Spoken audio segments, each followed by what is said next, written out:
Good evening, everyone, and welcome to session 36 of Essence Training Series. Today, we have Dr. Ghosh going over the last lecture in Seismic, and he will be going over non-structural components and non-building structures. With this, I will transfer the mic to Dr. Ghosh. Thank you, Bodhi, and good evening, everybody. As Bodhi mentioned, this is the last of our seismic offerings. We had 8 sessions planned. Today is the 8th, and I will talk about non-structural components and non-building structures. Non-structural components are treated in chapter 13 of AC7 and the non-building structures in chapter 15. Before I get into today's topic, yesterday when I discussed building separation, I did mention that AC 705 did not have much of a provision that AC 7 did, and this is why I switched to AC 710 when it came to that discussion. At that time, I did not bring up BNBC 2020. I vaguely recalled that I had seen something there, so I looked it up after the seminar. And I think it will be not good to leave that out. So let me take you through what BNBC has to say about building separation, and then we will go on to today's topic. That this should not take long. So this is BNBC section 2.5.14.3, separation between adjacent buildings. Exactly what we discussed yesterday. Buildings shall be protected from earthquake-induced pounding from adjacent structures or between structurally independent units of the same building, maintaining safe distance between such structures as follows. Maintaining safe distance. Okay, so as follows. Number 1 is for buildings or structurally independent units that do not belong to the same property. The distance from the property line to the potential points of impact shall not be less than the distance from the property line to the potential points of impact shall not be less than the computed maximum horizontal displacement of the building at the corresponding level. So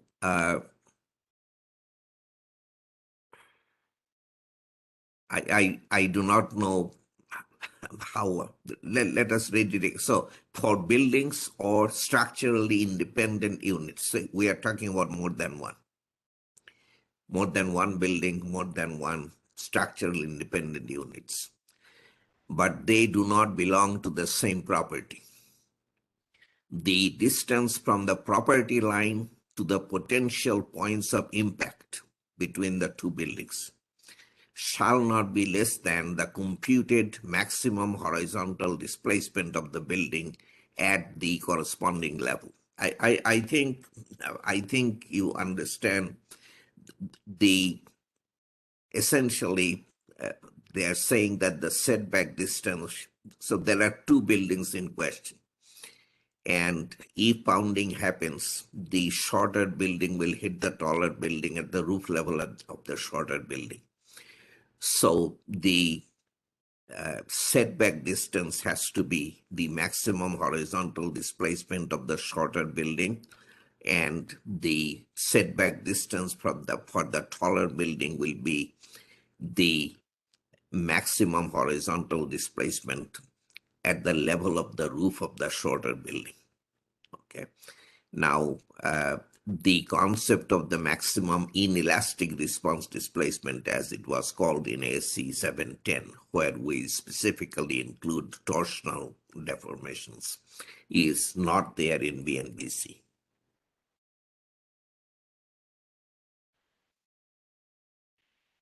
The second item, for buildings or structurally independent units now belonging to the same property, if the distance between them is not less than the square root of the sum of the squares of the computed maximum horizontal displacements of the two buildings or units at the corresponding level. So this is exactly the same as AC 710.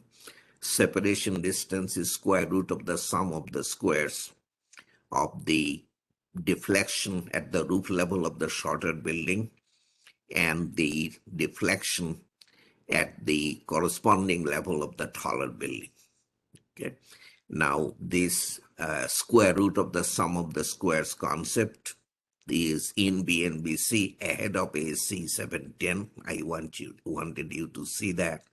And once again, we are not talking about delta sub M1 of AC 7, including torsion. This is the horizontal displacement. Okay. It may not include torsion. Then that is what I found the most interesting, and the reason that I thought that I had to show all of this to you is item number 3. If the floor elevations of the building or independent unit under design are the same as those of the adjacent building or unit. Okay, please let me read that again. So if the floor elevations of the building or independent unit under design are the same as those of the adjacent building or unit, the above referred minimum distance may be reduced by a factor of 0.7. Remember, I told you yesterday the main thing is the alignment of the floors. If floor hits against floor, not much damage typically happens. The problem is when floor hits against the column. So here, BNBC is saying if the floors are aligned, then you can reduce the gap 30%, which makes a lot of sense to me. I have never seen that in any code. I told you yesterday that this kind of thing is very difficult to codify.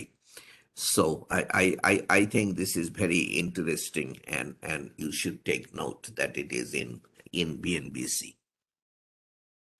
Okay, moving on to today's topics.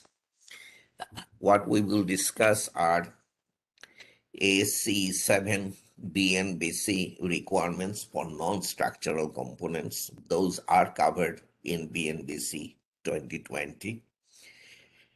Then ASCE requirements for non-building structures. Those are not covered in BNBC. BNBC simply references ASCE 7. And non-structural component versus non-building structure. This is a discussion of a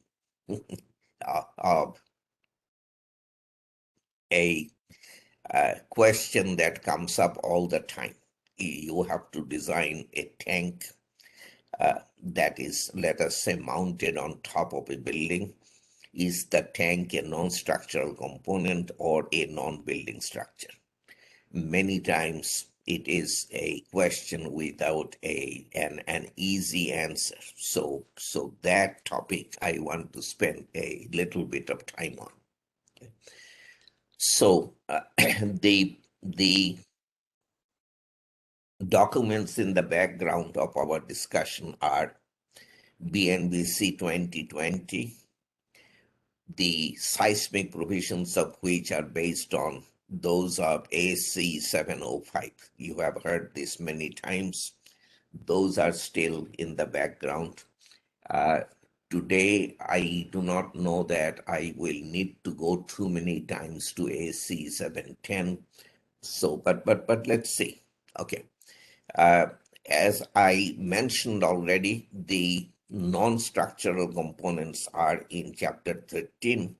and non-building structures are addressed in Chapter 15 of ASC 7. The non-structural components can be architectural components, mechanical or electrical. The architectural components are treated in Section 13.5.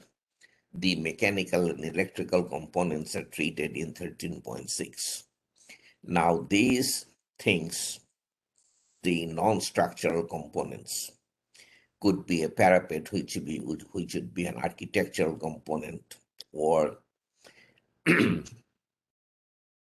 an or an elevator, which will be a mechanical component, or cables, electrical cables, which would be electrical component. All of these things in the days of the Uniform Building Code used to be called parts and portions. So everything to do with those has a subscript P in BNBC for parts and portions. So we talk about I sub P for importance factor of parts and portions, or R sub P for response modification factor for parts and portions. In BNBC, the subscript is C for component. It's not P. Now, whether it was necessary to change that, I do not know what has been gained by that kind of a change. But this is something you need to catch on to if you're going to correlate the two documents. Okay. So non-structural components are architectural, mechanical, electrical, and a building typically has a lot of them. Office building, you have false ceilings, the lighting fixtures, the telephone cables. I mean, the the structure of a building accounts for 25% of the cost of the building. Everything else is in the broad category of non-structural components, and those account for up to 75% of the cost of a building. So when there is damage to these in an earthquake, it is definitely a lot of money that we are looking at. But more importantly, the function of the building is disrupted. It is very difficult to work in a building where there are no lights on, there is no air conditioning, and that sort of thing. So the non-structural components, their importance absolutely cannot be minimized. Okay, the architectural components that are listed in table 13.5-1 of ASC 7. They are listed because in their design, we need factors that are given in those tables. So these are the ones that are listed, and that will give you a good idea of what we're talking about. So non-structural walls and partitions, okay, you are all familiar with them. Parapets and chimneys, these are roof-mounted chimneys. Exterior non-structural wall elements and connections, veneer, penthouses, ceilings, cabinets, if the cabinets are attached to the structure. Otherwise, it will be treated as furniture, and furnitures are typically not considered non-structural components. It is when they are attached to the structure or braced against the structure, then we do consider them. Access floors, signs, billboards, appendages of various kinds, and glazing or glass, very important architectural components. Mechanical components, these are listed in table 13.6-1, very important table. Boilers and furnaces, HVAC, this is heating, ventilation, ventilating, air conditioning, could be ducts, could be equipment, piping systems, engines, turbines, fans, furnaces, chillers, elevators, escalators, all of that, mechanical components, electrical conduits, bus ducts, cable trays, lighting, the lighting fixtures. Okay, for the purposes of this chapter, chapter 13 of AC 7, non-structural components shall be assigned to the same seismic design category at the structure that they occupy or to which they are attached. Okay, so very simple. The seismic design category of the non-structural components are the same as those of the structure. Now, at the beginning of chapter 13, and the same is true in BNBC. In BNBC, it is 2.5.15, as you see. There are a number of exemptions. That's pretty much where the chapter starts, where the requirements do not apply. And that is a very important list because it is only the other non-structural components that you need to design using chapter 13. So there is to start with a list of non-structural components that need not be designed using chapter 13 of AC 7 or 2.5.15 of BNBC 2020. Okay, so this section establishes minimum design criteria for non-structural components that are permanently attached to structures and for their supports and attachments. So this is non-structural components permanently attached to the structures. This is not furniture, as I said. And for the supports and attachments of those non-structural components. Okay, if they're attached to the structure, the attachment has to be designed. The following components are exempt from the requirements of this section. Okay, so the following are exempt: architectural components, seismic design category B. Okay, that's obviously a big exemption. Architectural components in design category B, other than, so not exempt, are parapets supported by bearing walls or shear walls, where the component importance factor is equal to 1. So architectural components in design category B, where the component importance factor is equal to 1. But the parapet supported by bearing walls and shear walls is not exempt. Okay, so architectural components, design category B, I sub P of 1. Then mechanical and electrical components, design category B, irrespective of I sub P. Okay, all of them. Then mechanical and electrical components, design category C, where I sub P is 1. They're all exempt. Continuing, mechanical and electrical components, design category D, where the I sub P is equal to 1 and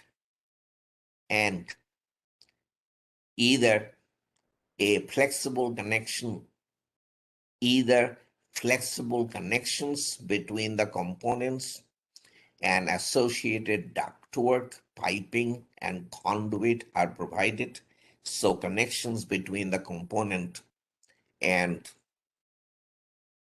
pipes and things that are feeding into the component are flexible connections. Or not and, this is or, components are mounted at 4 feet or less above the floor level and weigh 400 pounds or less. Okay, so this is equipment close to the floor, not very high up, not too heavy, 400 pounds or less, flexible connections with piping and so forth. If all of that is true, then even in design category D, you can exempt them provided I is equal to 1. And we will take a look at where I sub P comes from. Okay, what I sub P of 1 actually means. Final one, mechanical and electrical components, design category C or D, where I sub P is 1, and flexible connections between the components and associated ductwork, piping, and conduit are provided. In this case, it is and, not or. And the components weigh 20 pounds or less, or for distribution systems, they weigh 5 pounds per linear foot or less. So anyway, you have to read them closely. I think they're totally understandable upon reading. But the main thing is that there is a significant list of exemptions to start with.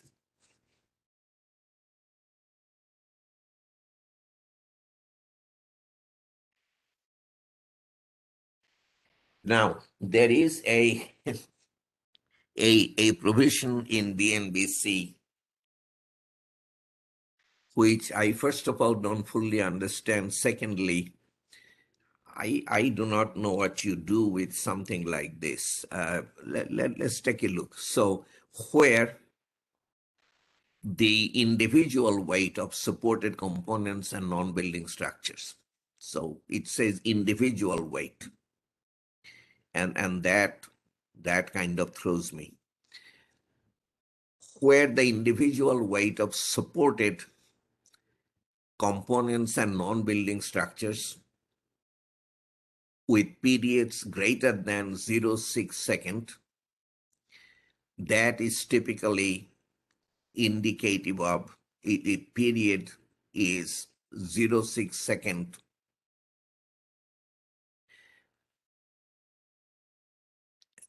up to 0.6 second, which is very, very short. It is considered to be rigid. And after that, it is not rigid anymore.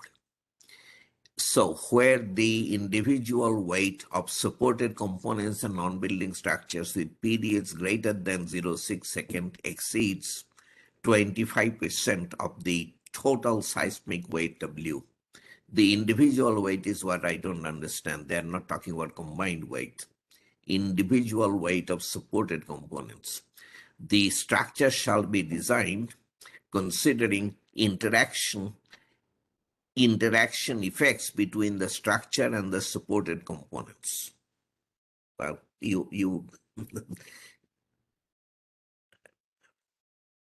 I think your interpretation would be as good as mine. I'm not quite sure exactly what we are being told.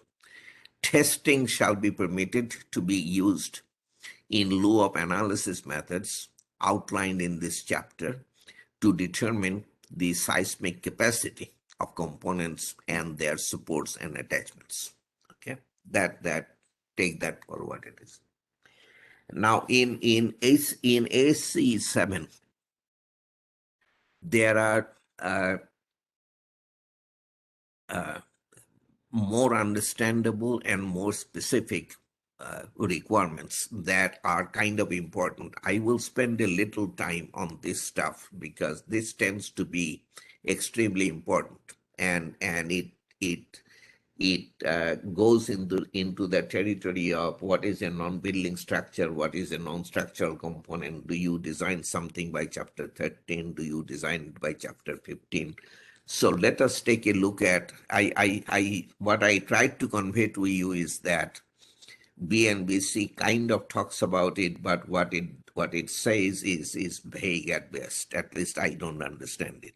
Let us look at ACE requirements, where the weight of a non-structural component, okay, pretty clear cut, weight of a non-structural component is greater than or equal to 25% of the effective seismic weight, W, which is defined, includes the weight of the non-structural component. Okay. The component shall be classified as a non-building structure and shall be designed in accordance with 15.3.2. So this couldn't be any more clear cut.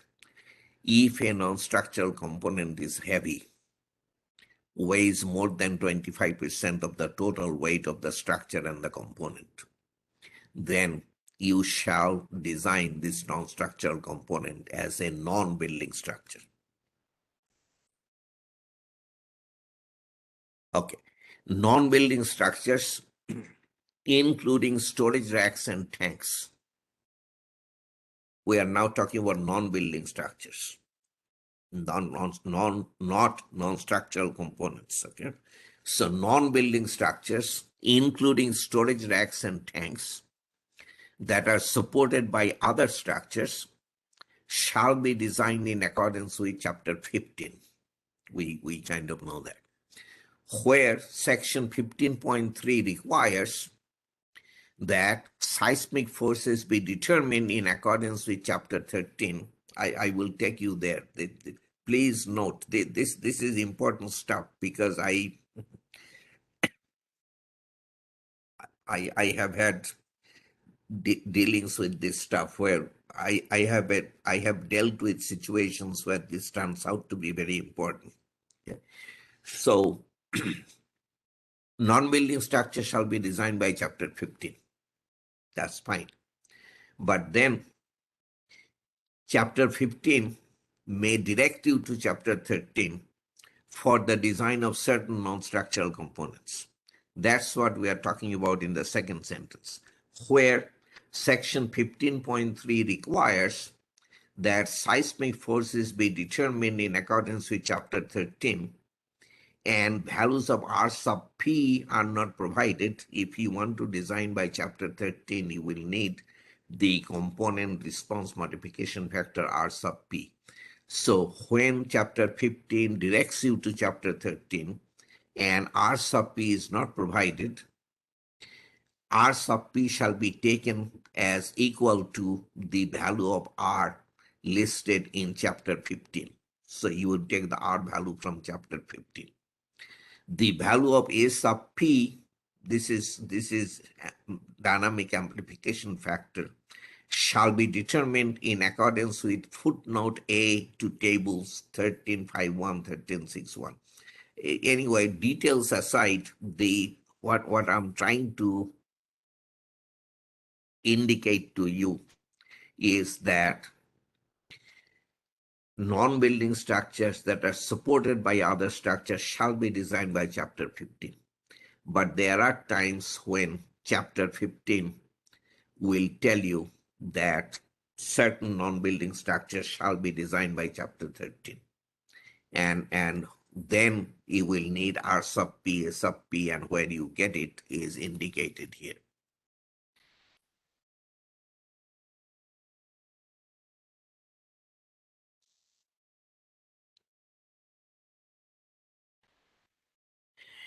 Okay, next is where non-building structures identified in table 15.4-2. I think I said yesterday or on prior occasions, yesterday definitely, that every non-building structure is put into one of two categories by Chapter 15. Non-building structures similar to buildings and non-building structures not similar to buildings. The classification does not quite depend on what the non-building structure looks like. It depends on the seismic force resisting system that is used in the structure. If a non-building structure uses a seismic force resisting system that is listed in table 12.2-1, which is the seismic force resisting system for a building, then it is a non-building structure similar to buildings. If that is not the case, if the seismic force resisting system is not one that is listed in that table, then you have a non-building structure not similar to buildings. Okay. The non-building structures similar to buildings are in table 15.4-1, and the non-building structures not similar to buildings are in table 15.4-2.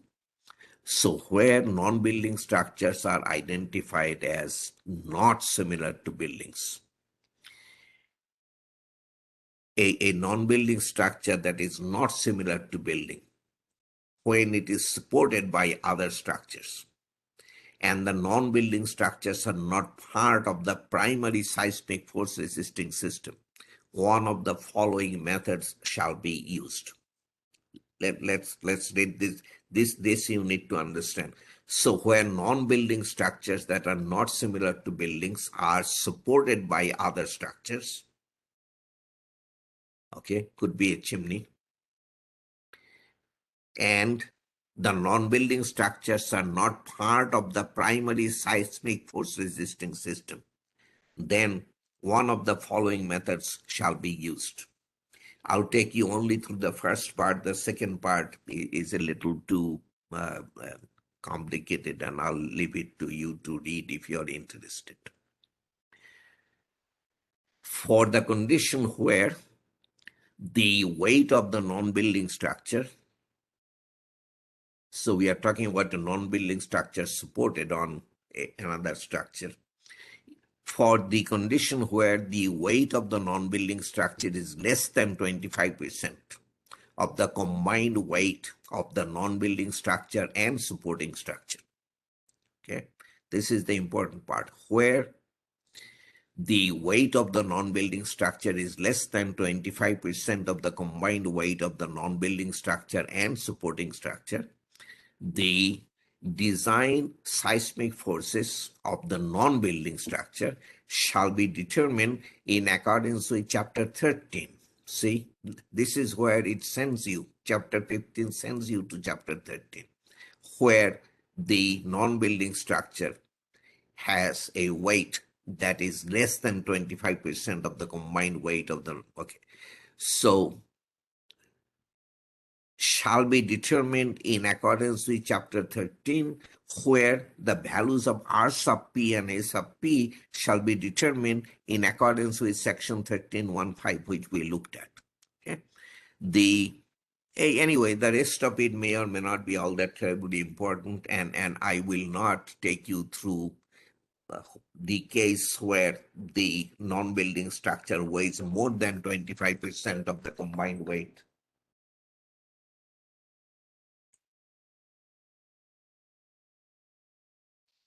Sorry about that. I forgot to put it on silencer today. Okay.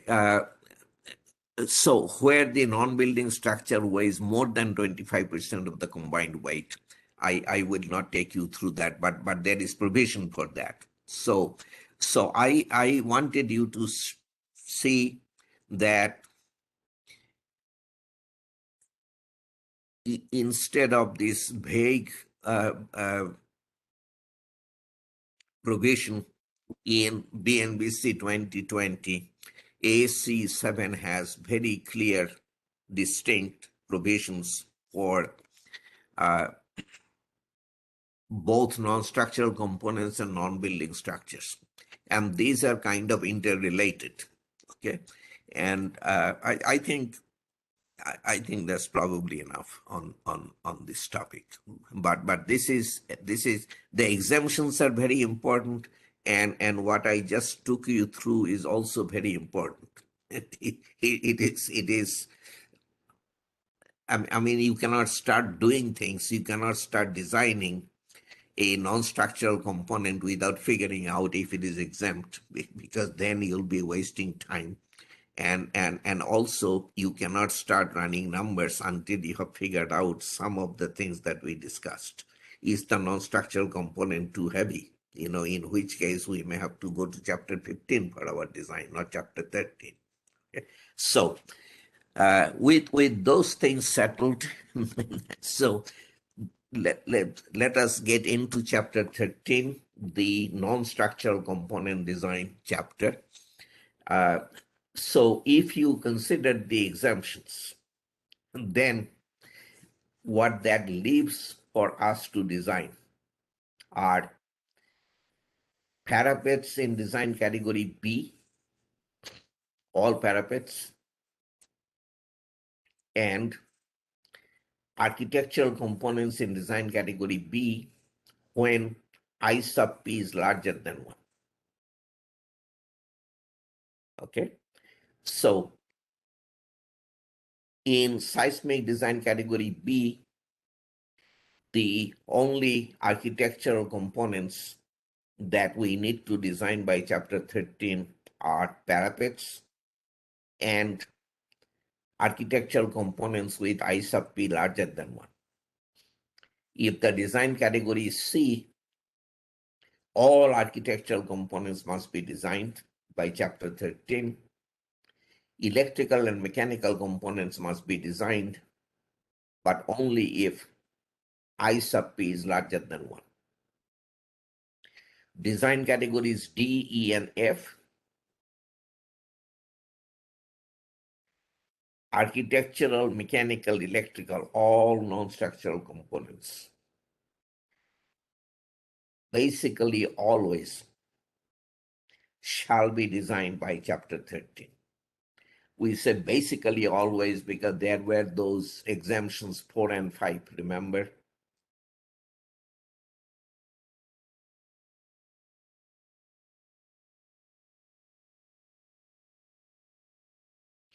These exemptions are there for the high seismic design categories. But other than, and those are not broad exceptions, those are kind of narrow. So this is why we are saying basically always. So design category B, parapets have to be designed using chapter 13. Other architectural components provided I sub P is larger than 1. Design category C, all architectural components, electrical, mechanical only when I sub P is larger than 1. Design categories D, E, and F, basically all architectural, mechanical, electrical components.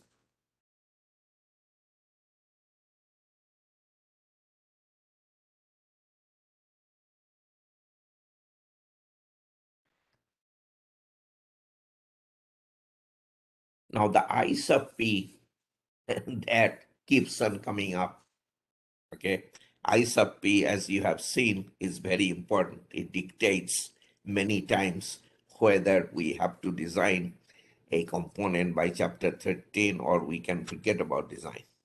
Okay, so I sub P is component importance factor. It is given in section 13.1.3 of AC7. I have given you the corresponding BNBC section number. I sub P is either 1 or 1.5. Okay. I for the structure can have 3 values, 1, 1.25, or 1.5. I sub P for parts and portions has only 2 admissible values, 1 or 1.5. This is the section where you determine I sub P, component importance factor. The factor shall be taken as 1.5 if any of the following conditions apply. You shall take the I sub P equal to 1.5 if any of the following conditions apply. The component is required to function for fire safety purposes after an earthquake, including fire protection sprinkler systems. Okay, pretty clear cut. 2, the component contains hazardous materials, which when released can do harm to the public. And 3, the component is in or attached to an occupancy category 4 structure. Those are essential facilities and hazardous facilities. and is needed for continued operation of the facility, or its failure could impair the continued operation of the facility. Okay, so 1, 2, 3. Those I sub p shall be taken as 1.5 if any of the following conditions apply. And then I should have had a break here. All other components shall be assigned an I sub p of 1. Okay, so I sub p is 1.5 when those conditions are met.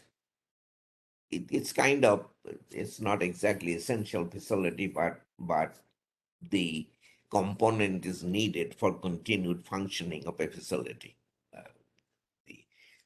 The language is clear. Otherwise, I sub p is equal to 1. Okay, the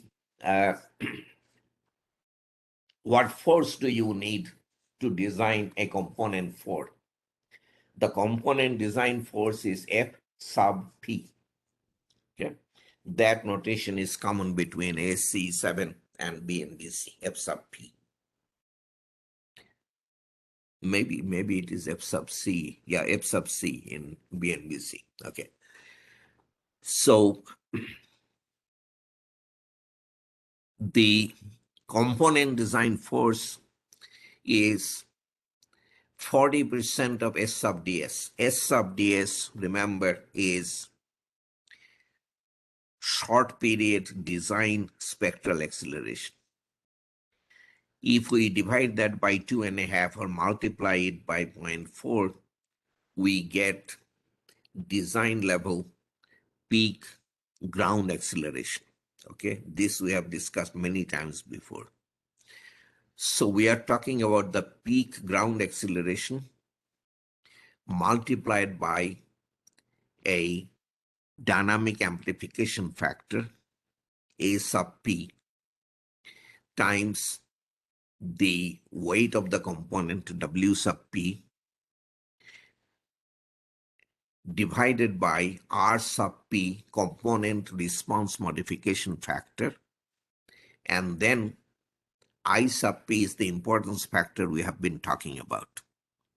Okay, so it's basically 0.4 S sub ds times W sub P.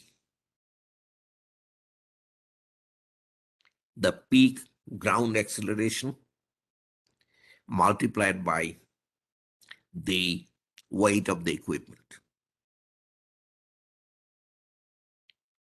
Okay. Then we multiply by a dynamic amplification factor A sub P and an importance factor I sub P. I sub P you have seen already.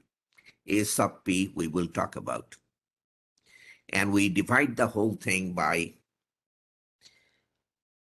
a component response modification factor. This is the same concept as R factor for the whole structure. This is for the component, okay? In recognition of inelastic response in the design earthquake. Now, all of that together will give you the design force on a component that is, let us say, mounted on the ground. We are taking the peak ground acceleration. If the component is on an upper level of a structure, then this part comes into the picture. Okay, Z is any height above ground level. So if you have mounted your equipment 20 feet above ground level, and H is the roof height, if your building is 40 feet tall, then 20 by 40 will be 1/2 times 2 will be 1 plus 1 will be 2. So your component design force will be twice that for a component mounted on the ground. I hope everybody with me. Z is any height above ground level, and that's where the component is mounted on the structure, attached to the structure. H is the roof height. So the component design force increases from this value to 3 times this value for a roof mounted structure. If roof mounted component, if a component is mounted on the roof, then Z will be equal to H. So that will be 1, and then 1 plus 2 will give us 3. So a roof mounted component will be designed for 3 times the force of a component mounted on the ground. Okay. In B and BC, this is your equation. F sub P is F sub C. This part is exactly the same. I sub C is I sub P, R sub C is R sub P, W sub C is W sub P. Anyway, so alpha sub C and A sub H. Alpha sub C is the same as A sub P, the dynamic amplification factor. So A sub H takes the place of 0.4 S sub ds. Okay, that's what it boils down to. If you compare the two equations, alpha sub C is A sub P, W sub C is W sub P, I sub C is I sub P, R sub C is R sub P. And then 1 plus 2 Z over H is the same as in the AC7 formula. So this A sub H takes the place of 0.4 S sub ds. And here I'm showing you that that is the case. A sub H, in fact, is equal to 40% of S sub ds. A sub H in BNBC is given by this expression, 2/3 Z times the soil factor S.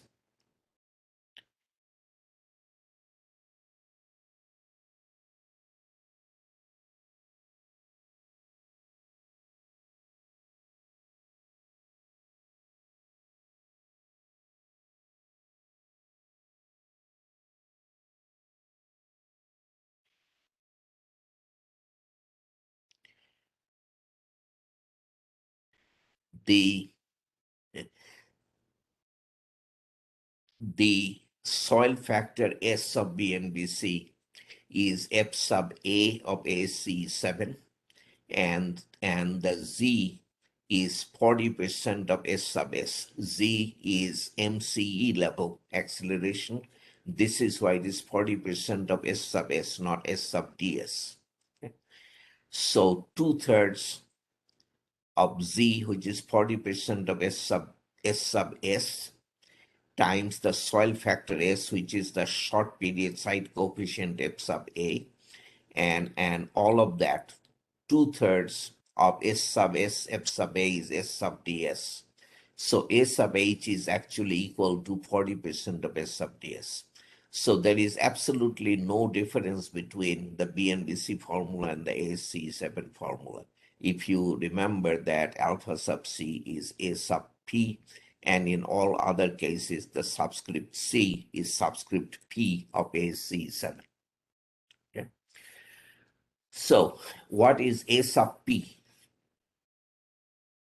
That's the dynamic amplification factor. It is given in table 13.5-1 for architectural components and table 13.6-1 for mechanical and electrical components. Okay. R sub P is given in those tables. A sub P is also given in those tables.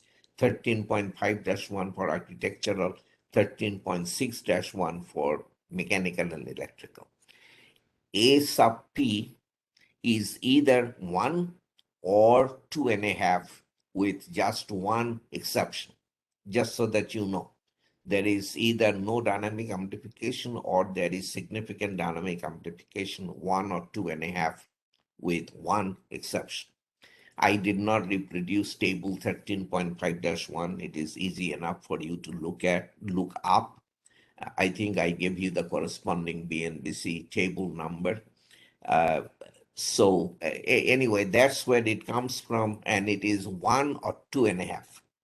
That's obviously important.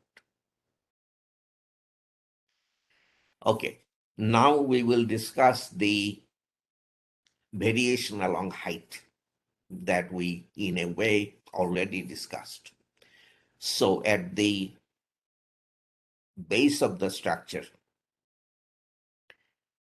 the peak acceleration is 40% of S sub ds. I said base of the structure, technically 40% of S sub ds is at the ground level. Okay? And base is a defined term in ASCE 7. This is where seismic forces are imparted to the structure. Seismic ground motion is imparted to the structure. This is how it is defined. It is up to the engineer to decide what the base of his structure is. Now, if it is a structure on a level, on level ground, the ground level is typically chosen as the base. But 40% of S sub ds is peak ground acceleration, and that would typically be the acceleration at the base. At the roof level, we are considering 3 times as much acceleration, and in between it is a linear variation, and that is what is expressed by this expression. Okay, so for equipment, piece of equipment A, which is mounted at a height of Z sub A above the ground level, the component design force is equal to that, ZA over H. And for equipment B, which is mounted at Z sub B above ground level, this is the component design force, 1 plus 2 Z sub B by H. It's linear variation in between the base and the roof. Okay, so we discussed I sub P, the variation A sub P, and now the R sub P. That is about the only item in that equation that we have not discussed. It is component response modification factor, as I have been calling it. This is also given in the same tables, 13.5-1 for architectural components, 13.6-1 for mechanical and electrical components. The corresponding BNBC table numbers are given. R sub P ranges between 1 and 12.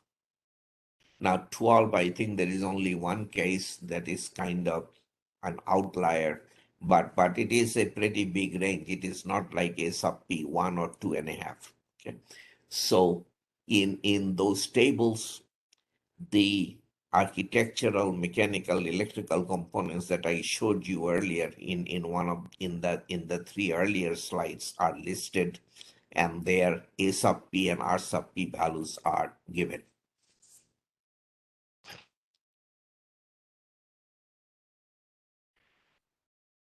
Now ASC tells you a couple of things that you need to understand and keep in mind, and same language or very similar language is also in BNBC. The force F sub P shall be applied independently in at least 2 orthogonal horizontal directions in combination with service loads associated with the component as appropriate. Okay. So at least 2 orthogonal horizontal directions. That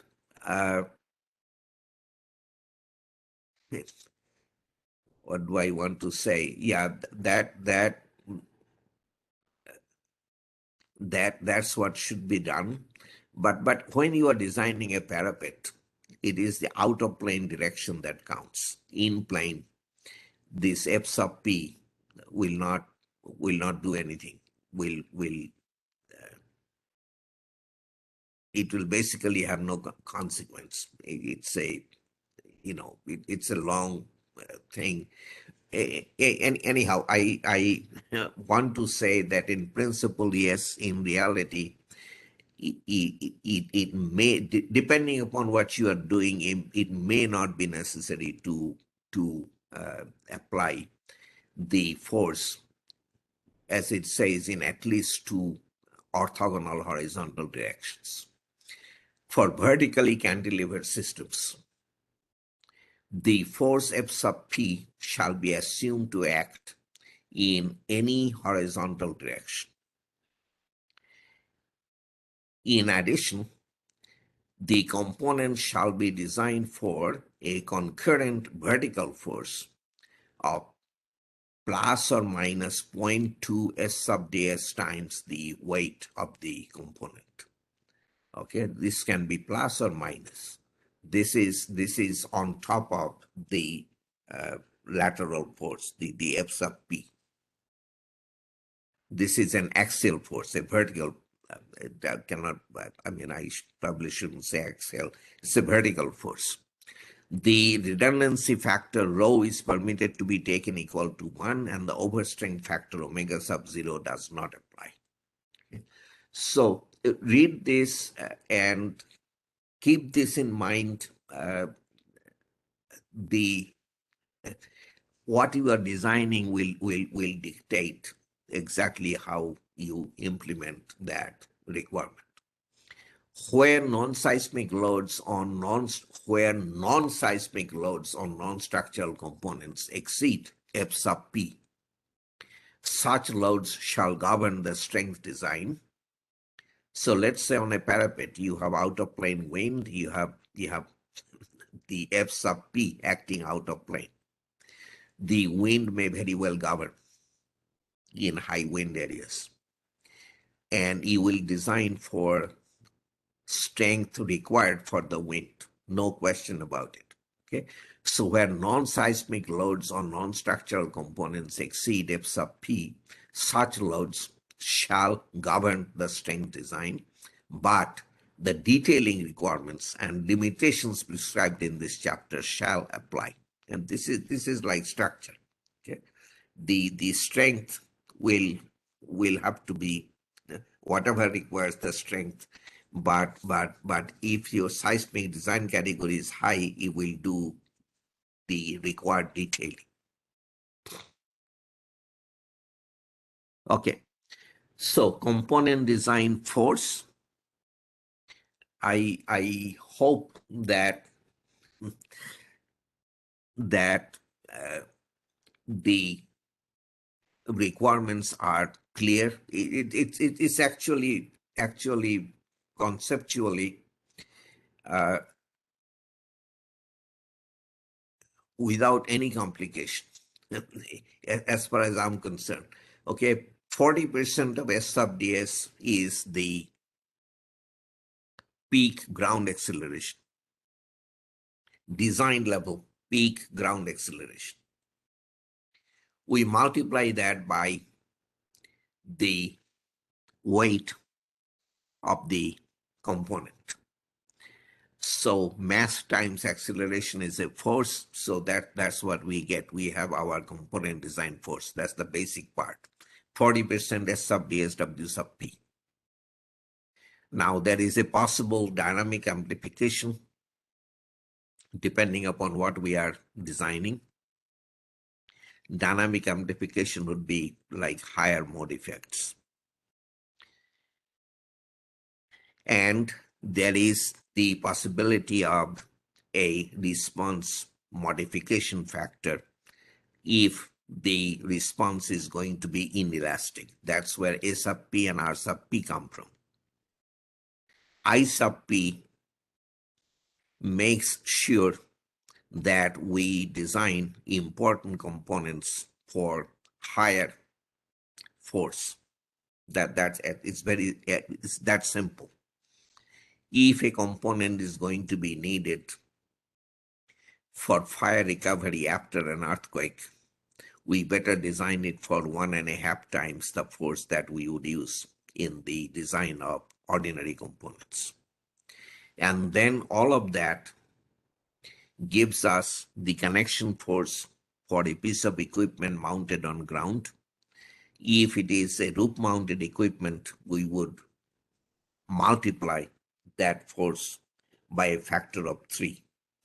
And we interpolate linearly between 1 at the ground level and 3 at the roof level. So something mounted at mid height of the structure shall be designed for twice the component mounted at the ground level. Okay, so the equation makes basic sense. The A sub P and R sub P are given in tables, making it easy. And I sub P determination we have talked about. So there is not much else that is in AC7 or BNBC.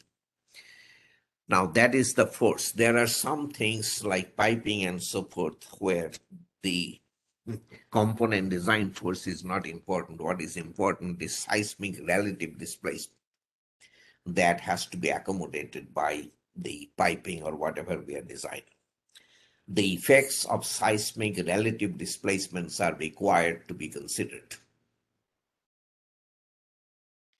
That's what section 13.3.2 of AC7 says, and the corresponding section number in BNBC is that. So this is that section 13.3.2.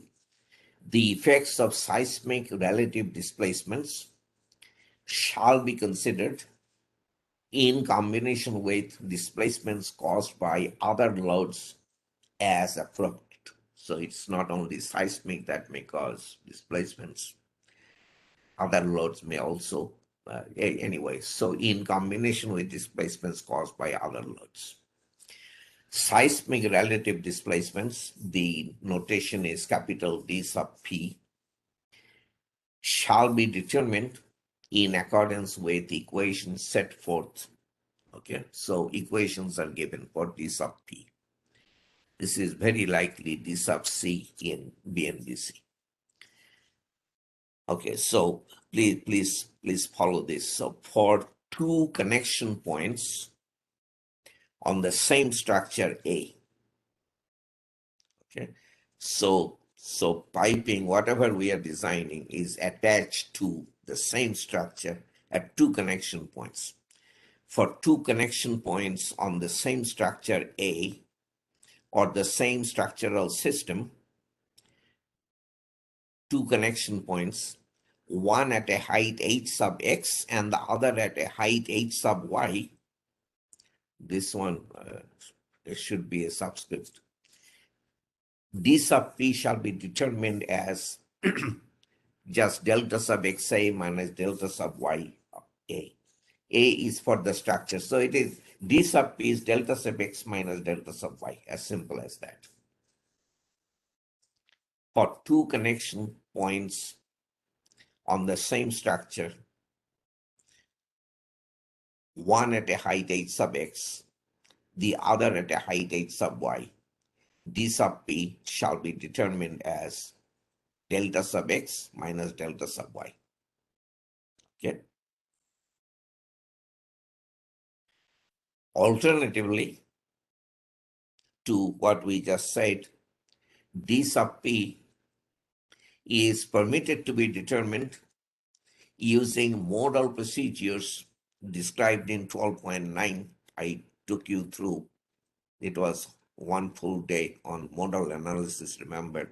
Alternatively, D sub p is permitted to be determined using modal procedures described in 12.9, using the difference in story deflections calculated for each mode, and then combined using appropriate modal combination procedures.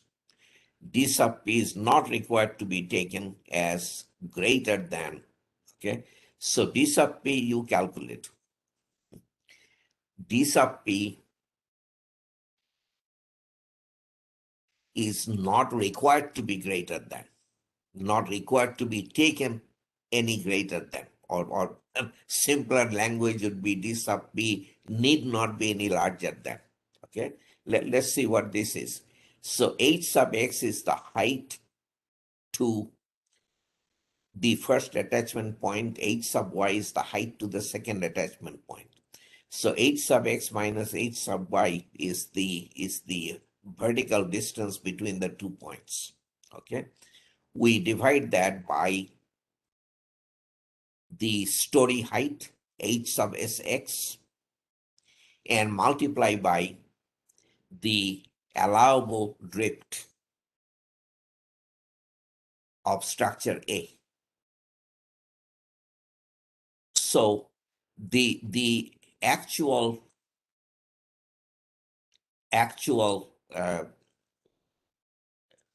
relative displacement d sub p need not be taken any greater than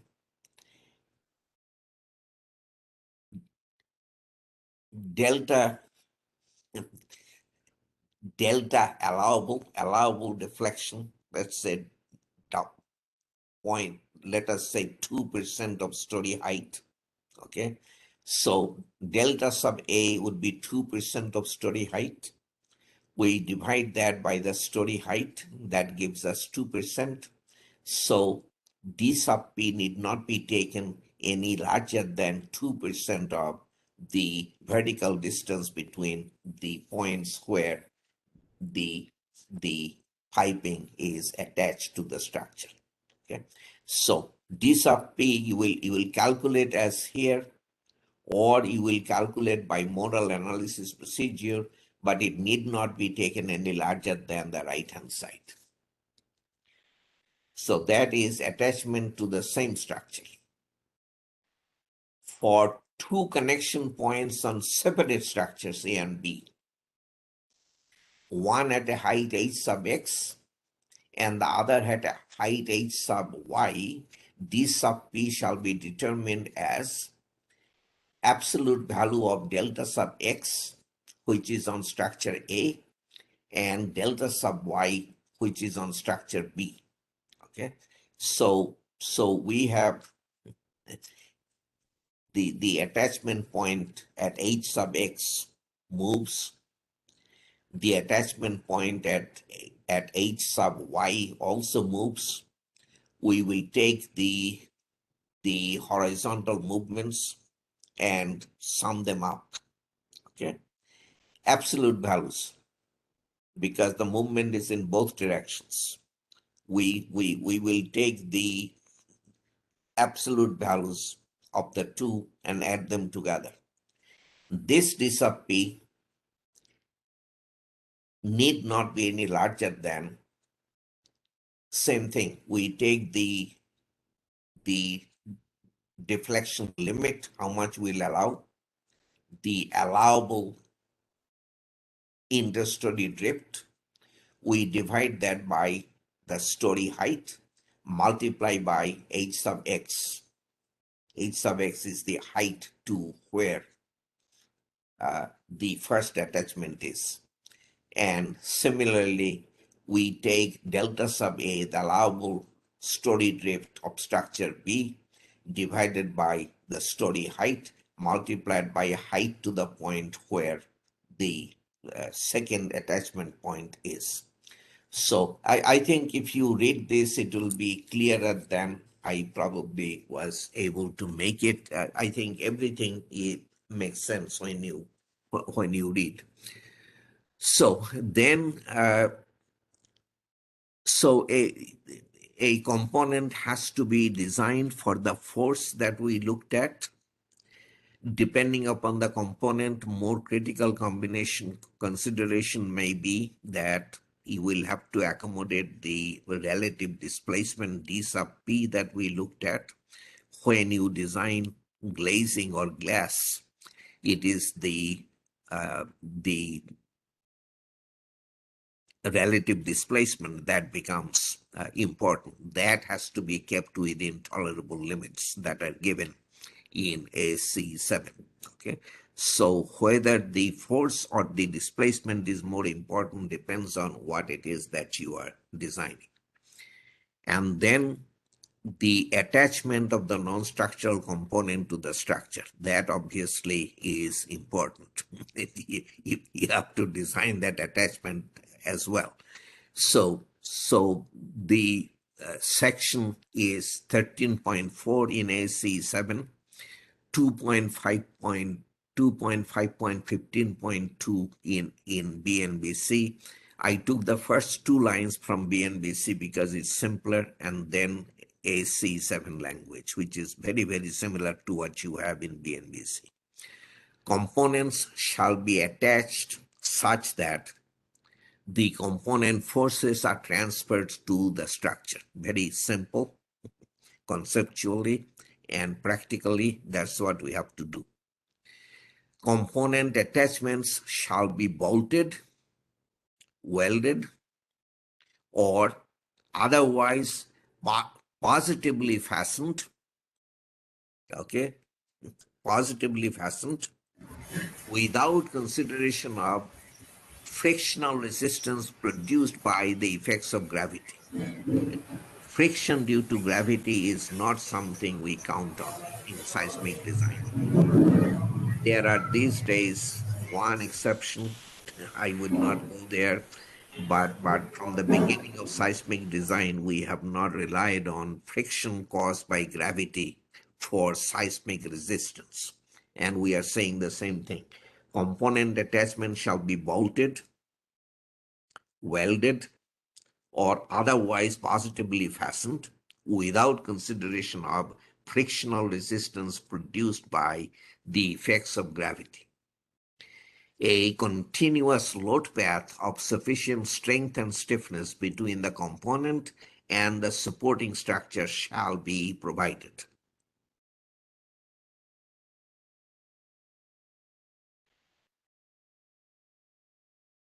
The section goes on, and this part may be a little less simple to quickly follow. So local elements of the structure on which the component is attached. Local elements of the structure. It could be anything, but it is not the main columns, beams, shear walls. Local elements of the structure, including connections, shall be designed and constructed for the component forces where they control the design of the elements or their connections. Okay, it's not always that the force is controlled. It could be deformations, but anyway, the component forces shall be those determined in section such and such. We looked at that, except that modifications to F sub P and R sub P due to anchorage conditions need not be considered. So you take the component forces calculated from the formula that I showed you. Modifications to F sub P and R sub P due to anchorage conditions need not be considered. The design document shall include sufficient information relating to the attachments to verify compliance with the requirements of this section. Right? Anyway, this may require more than one reading, but there is nothing that I think is confusing. Okay, the section 13.4 continuing, this is a subsection on design forces. The force in the attachment, we are talking about attachment in 13.4. Okay, attachment design. Remember, the attachment will transfer the force from the component to the structure. That's where we are. The force in the attachment shall be determined based on the prescribed forces and displacement for the component determined. So the component design force or the component design displacements will tell us what the attachment design force is.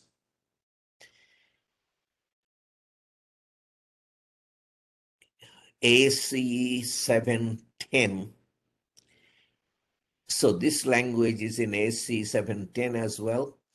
AC 710 has added except that R sub P shall not be taken as larger than 6. Okay.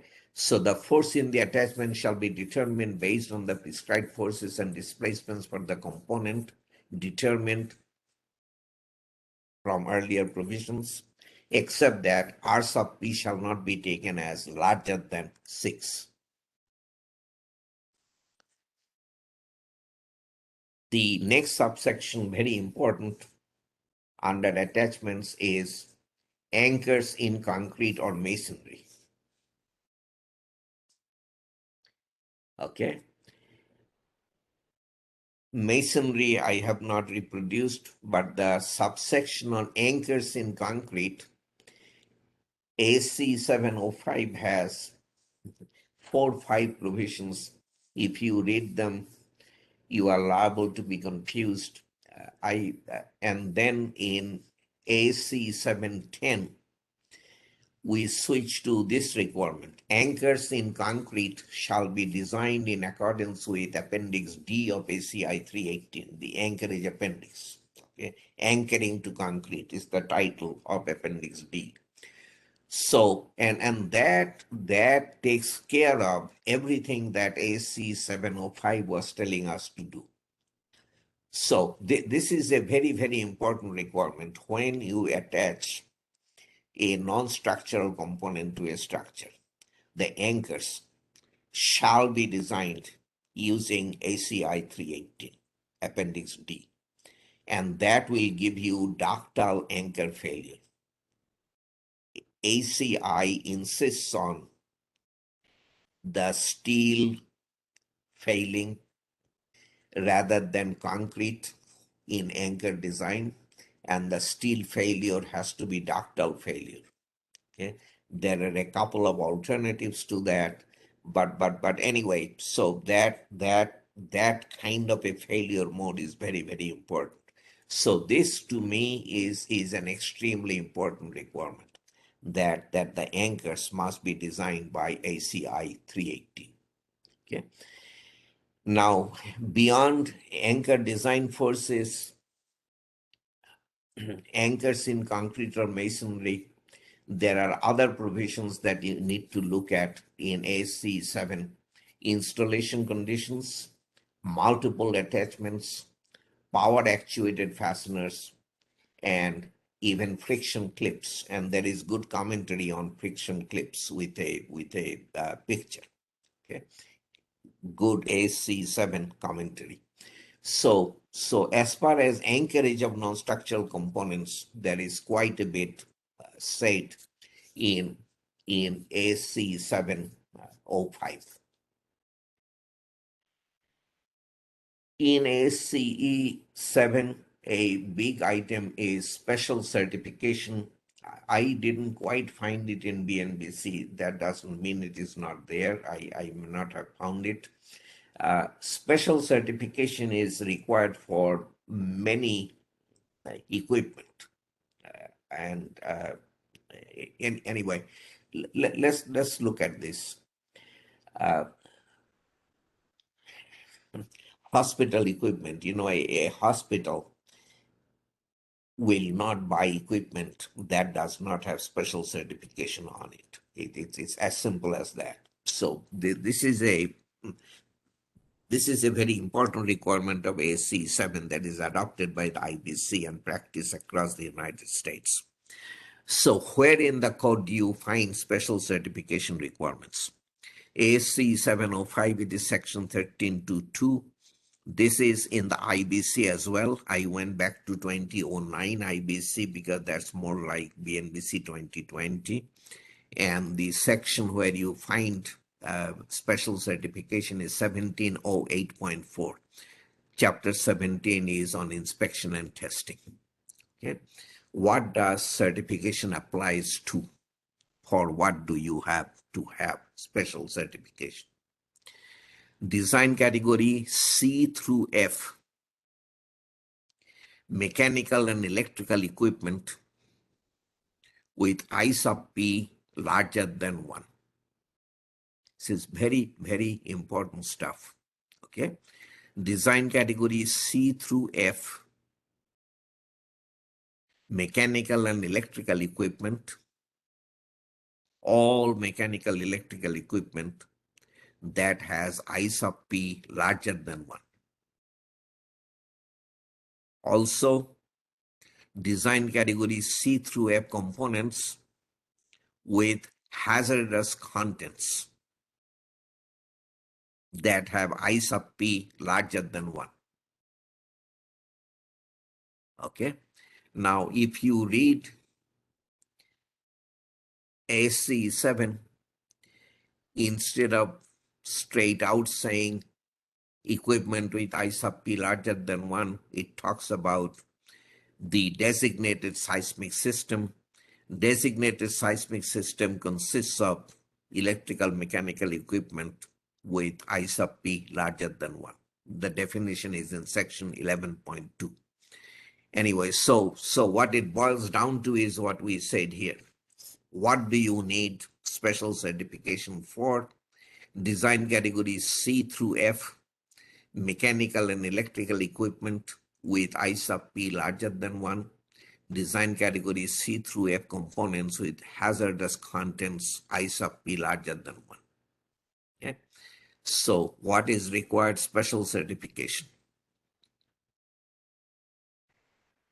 What basically is this special certification?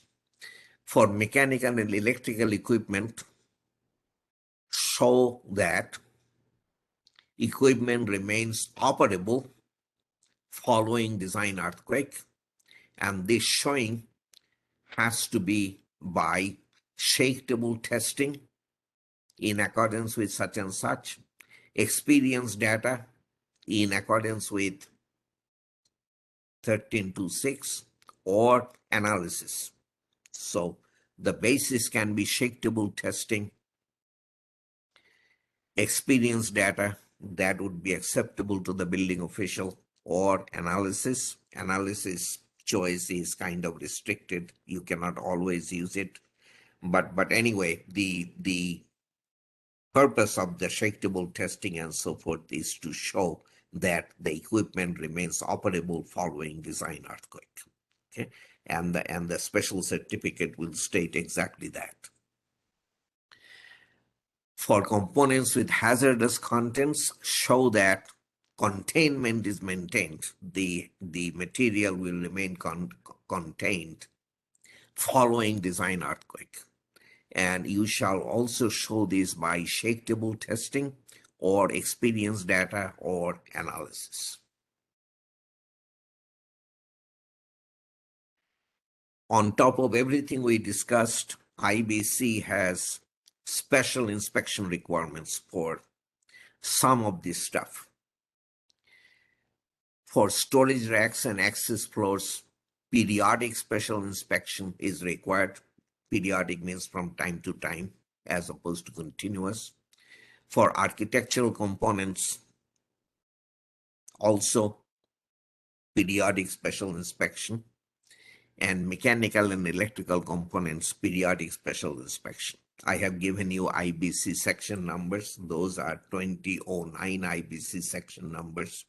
So you can see what the requirements are. So it is a pretty comprehensive package. Beyond the general requirements, the design force, the relative displacement, the tables giving us A sub P, R sub P. There are specific requirements for many non-structural components in chapter 13 of ASC 7. And those things for which we have specific provisions are exterior walls and connections, glass, suspended ceilings, access floors, partitions. Those are all architectural components.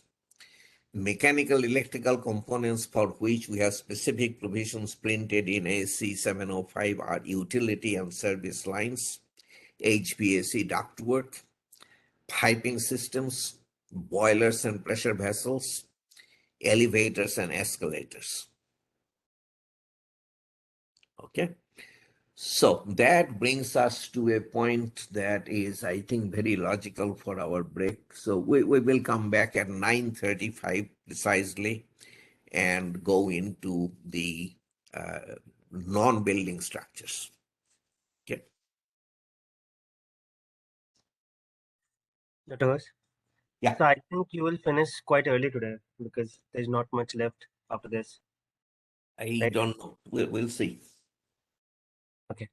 Could happen. It should be good.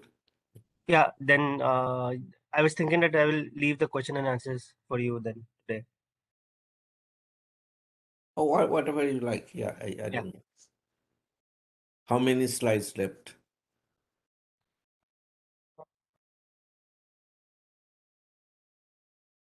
let me check.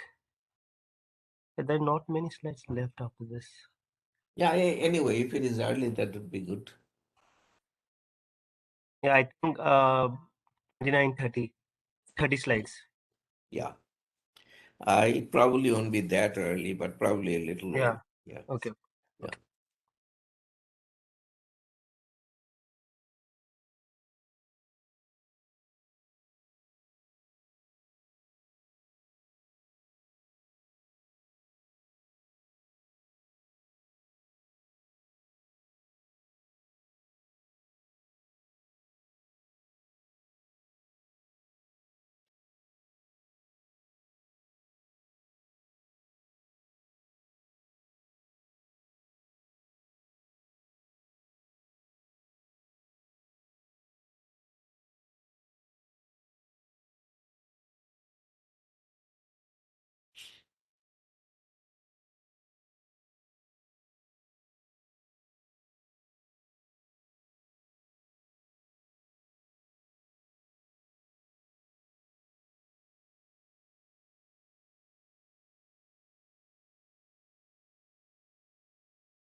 Okay, it's time. So let's start. Non-building structures. You see the variety uh, that is all around us. Uh, Hard and fast definition of non-building structure is really not available. We kind of know that these are not buildings, and uh, to try to go beyond that uh, is not easy or simple. So let us not try. But these are all non-building structures. Everything in the picture. Eh, it can be just a tank, one individual tank. It could be a transmission tower like that, or it could be an entire facility, an entire refinery. Okay, a refinery would have multiple non-building structures in it. Anyhow, uh, BNBC simply does not cover the non-building structures, important as they are. This is what is in BNBC 2020. The section number is 2.5.18. Calculation of seismic design forces on non-building structures such as chimney, self-supported overhead water/fluid tank, silo, truss tower, storage tank, cooling tower, monument, and other structures not covered in section 2.5 shall be in accordance with chapter 15 seismic design requirements for non-building structures, minimum design loads for buildings and other structures. So AC 705 chapter 15 is where you are being asked to go to, okay, complying with the requirements of section 2.5 of this code. So when it comes to design, so there is no difference between section 2.5 and AC 7 anyway. So in other words, BNBC directs you to chapter 15 of AC 7. AC 705 scope section, and I didn't put the section number here for some reason. I meant to. It's 11.1.1 if I recall correctly. The scope of the seismic provisions. Uh, so the section spells out the scope of the seismic provisions of AC 7, but then there are exceptions, things that are not covered by AC 7. Exception 4 includes the items that I have listed: vehicular bridges, electrical transmission towers,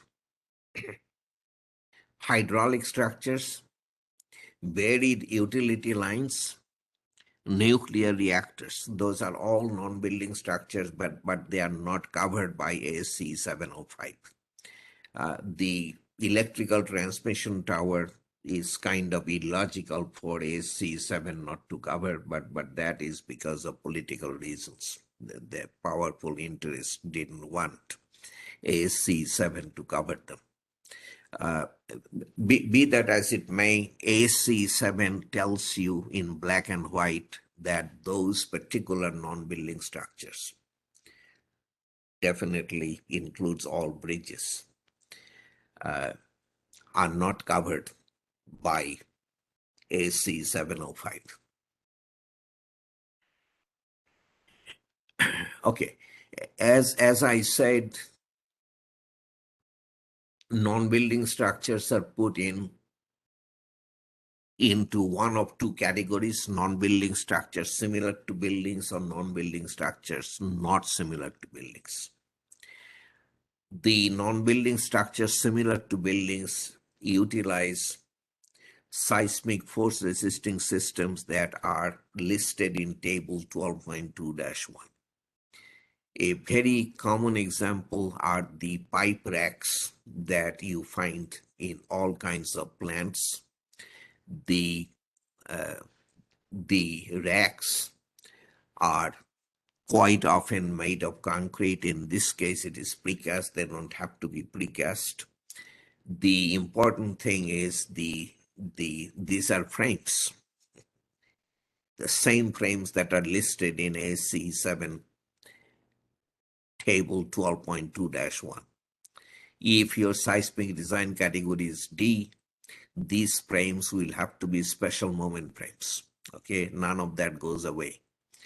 So that the fact that the seismic force resisting system is moment frames makes this non-building structure similar to buildings.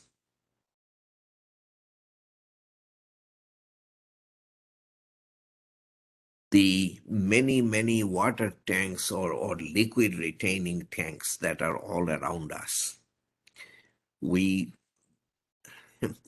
we typically, well, definitely from the outside, we wouldn't know what the seismic force resisting system is. And seismic forces may very well be resisted by systems that are not listed in table 12.2-1. So these are non-building structures not similar to buildings.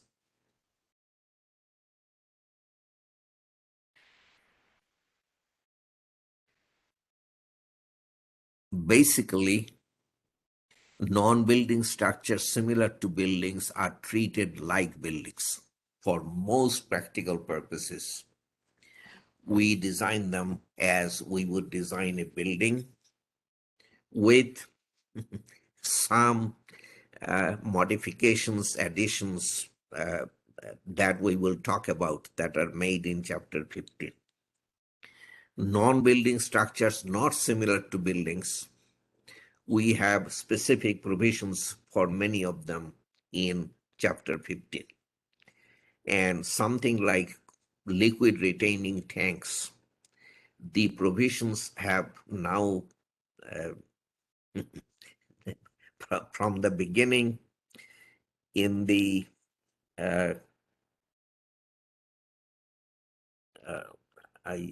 I'm thinking of,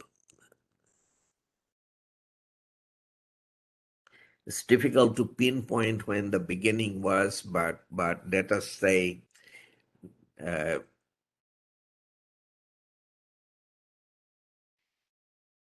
the Uniform Building Code of the 80s had very little to nothing on non-structural components, non-building structures. So these are relatively recent. I would say started in the 90s, but then have really mushroomed. The tank provisions of chapter 15 of ASC 7 occupy several pages, and those are sophisticated like you wouldn't believe. Okay, so anyway, if you have a non-building structure similar to buildings, your section is 15.4.1 as opposed to 15.4.2, which is for non-building structures not similar to buildings. So 15.4.1 will give you what you need, or most of what you need. As I said, it is more or less treated as buildings. Use table for the R value. You use table 12.2-1, but also table 15.4-1. And there is a reason for that, and we will discuss that. Calculate period by section 15.4.4. Here, there is a difference between buildings and non-building structures in the period computation. Okay. Now, why did we say for R values use table 12.2-1, but also table 15.4-1? In this table, that applies to non-building structures similar to buildings. We have done something that is not done anywhere else in AC7. There is a trade-off allowed between height limit and R value. Okay, let me try to explain. So the system here is ordinary steel concentrically braced frame. Ordinary concentrically braced frame of steel. Ordinary as opposed to special. Okay. The usual R value is 3¼ omega sub 0 is 2, C sub D is 3¼ no height limit up to design category C, but then 35 feet only, design categories D and E, and not permitted in design category F. Okay. Now you can definitely use that line, but then you have to deal with a 35-foot height limit in design category D. That may not serve your purpose. So we are being offered two alternatives. You can take the penalty of using R of 2½ rather than 3¼ That will increase your design force. So your new set of parameters would be R of 2½ omega sub 0 of 2 and C sub D of 2½. Design category up to C, there is still no limit, but look at this design category D, you now get to go up to 160 feet of height. 160 feet, ENF don't interest you, so I wouldn't go there. So from 35, you get the height limit extended to 160 feet for the price of reducing the R factor from 3¼ to 2½. If you are prepared to go all the way down to 1½ for your R, look at this, no height limit in design category D. Okay, so as I said, and I truly want to emphasize this, I don't know, for decades now, a lot of people have been asking for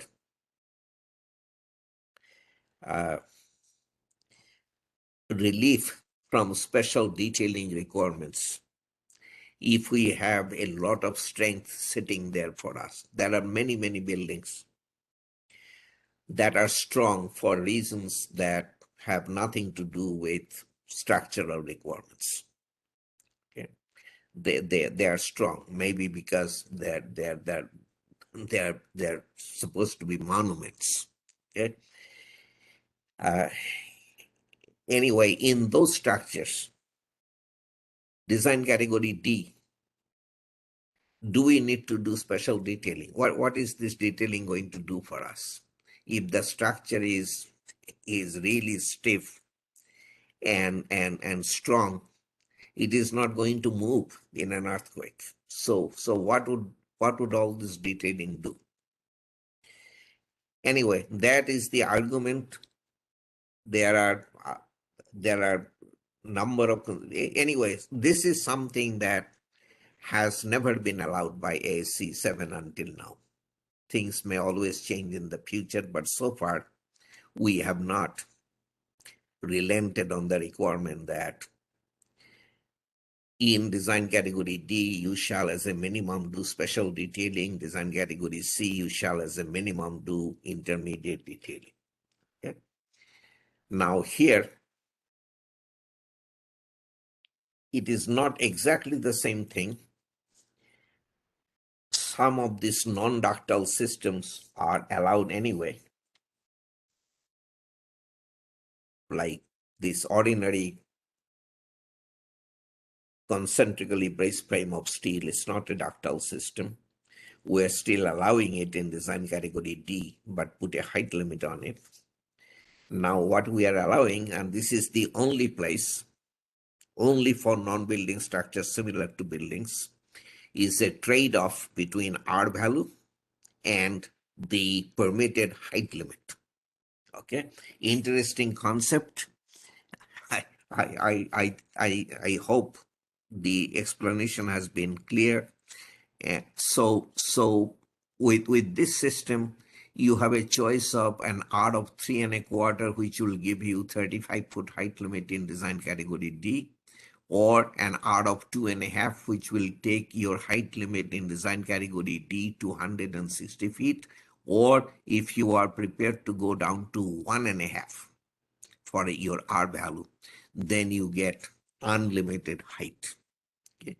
Similar trade-offs are allowed for intermediate steel moment frames, intermediate reinforced concrete moment frames, ordinary moment frames of steel, ordinary reinforced concrete moment frames.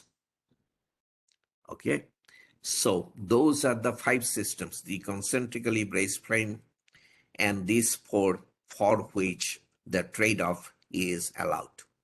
But with, for instance, the intermediate reinforced concrete moment frame, to get to unlimited height, your R value has to be 0.8, below 1.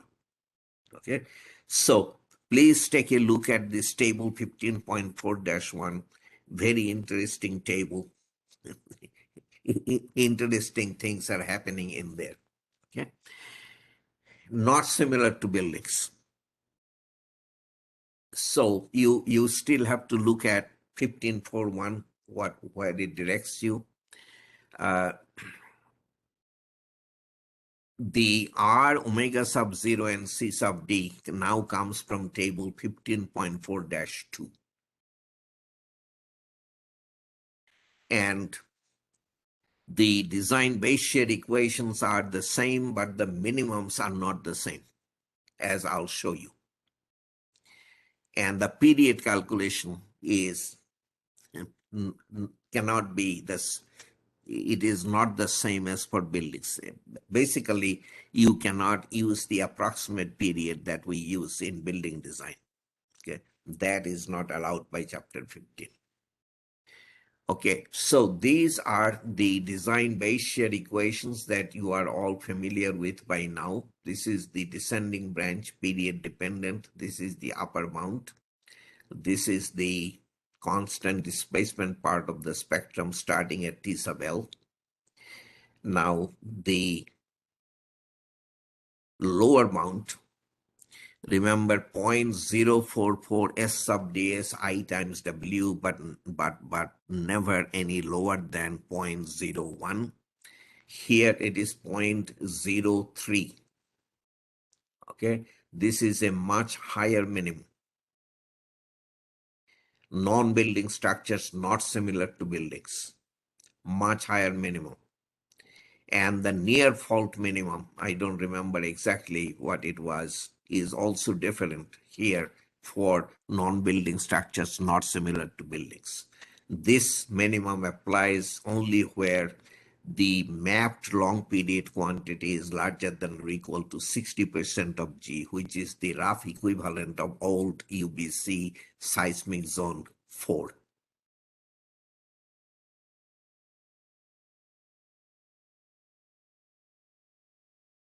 For non-building structures, we use I, not I sub P. I is the importance factor.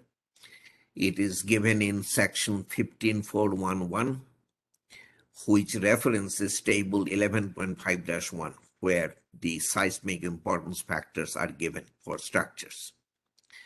I is either 1, 1.25, or 1.5 as for building structures. Okay, no difference. This is not I sub P.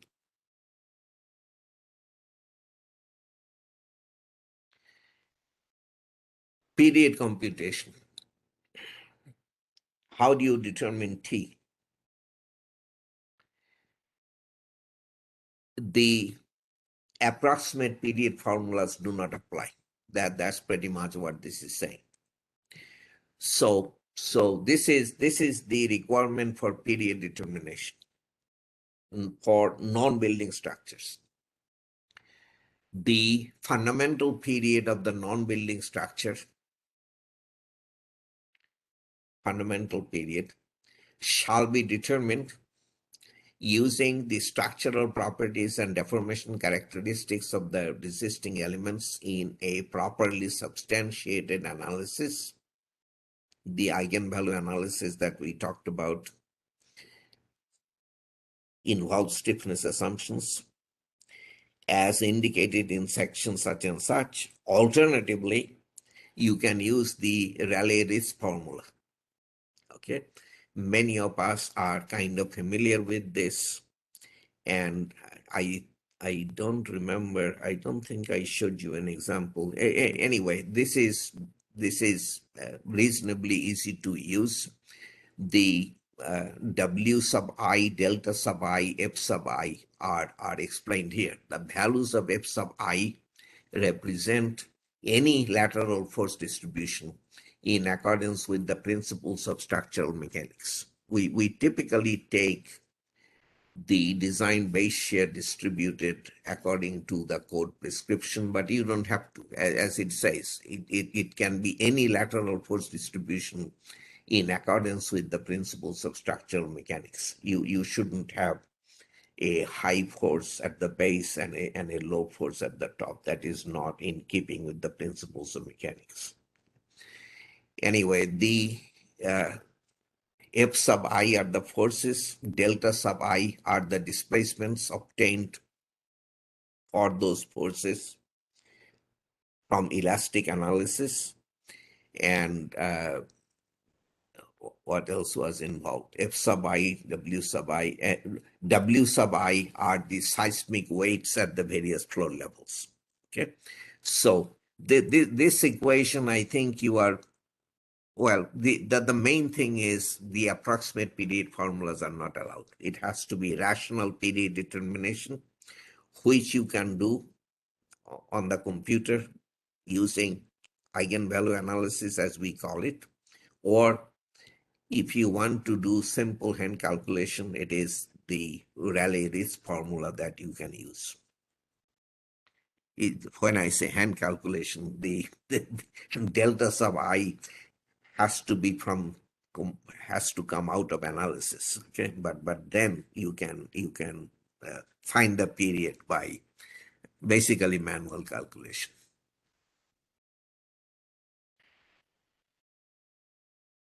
Okay, the particular non-building structures for which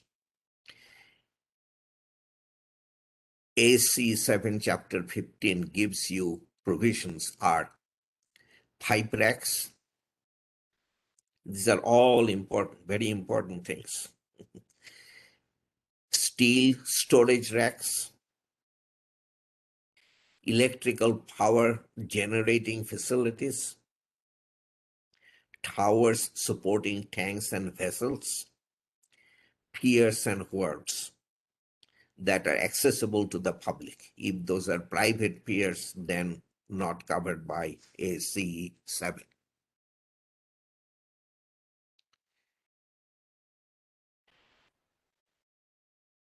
This list is all similar to buildings. Pipe racks, steel storage racks, electrical power generating facilities, not all of them are necessarily similar to buildings, but those that are similar to buildings are covered. Towers supporting tanks and vessels, piers and wharves.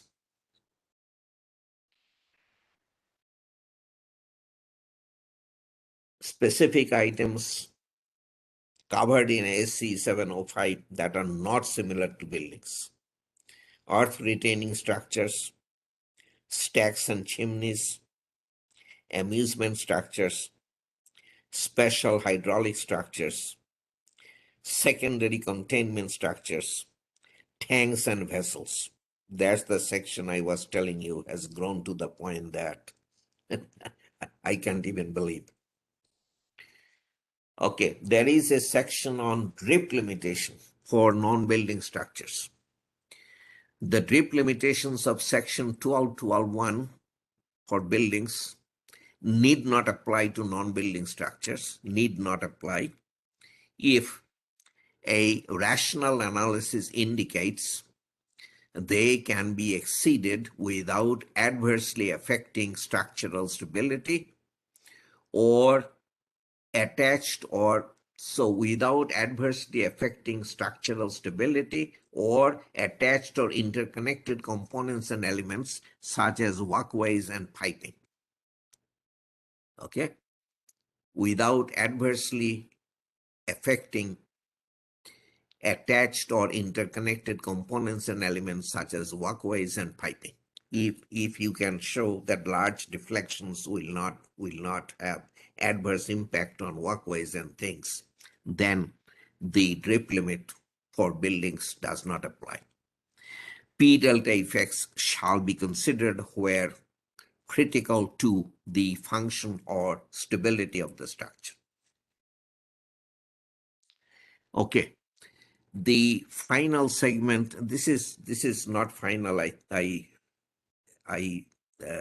have a little example at the back, which I probably should have put after the non-structural component, but anyway, it doesn't matter. Let us look at this.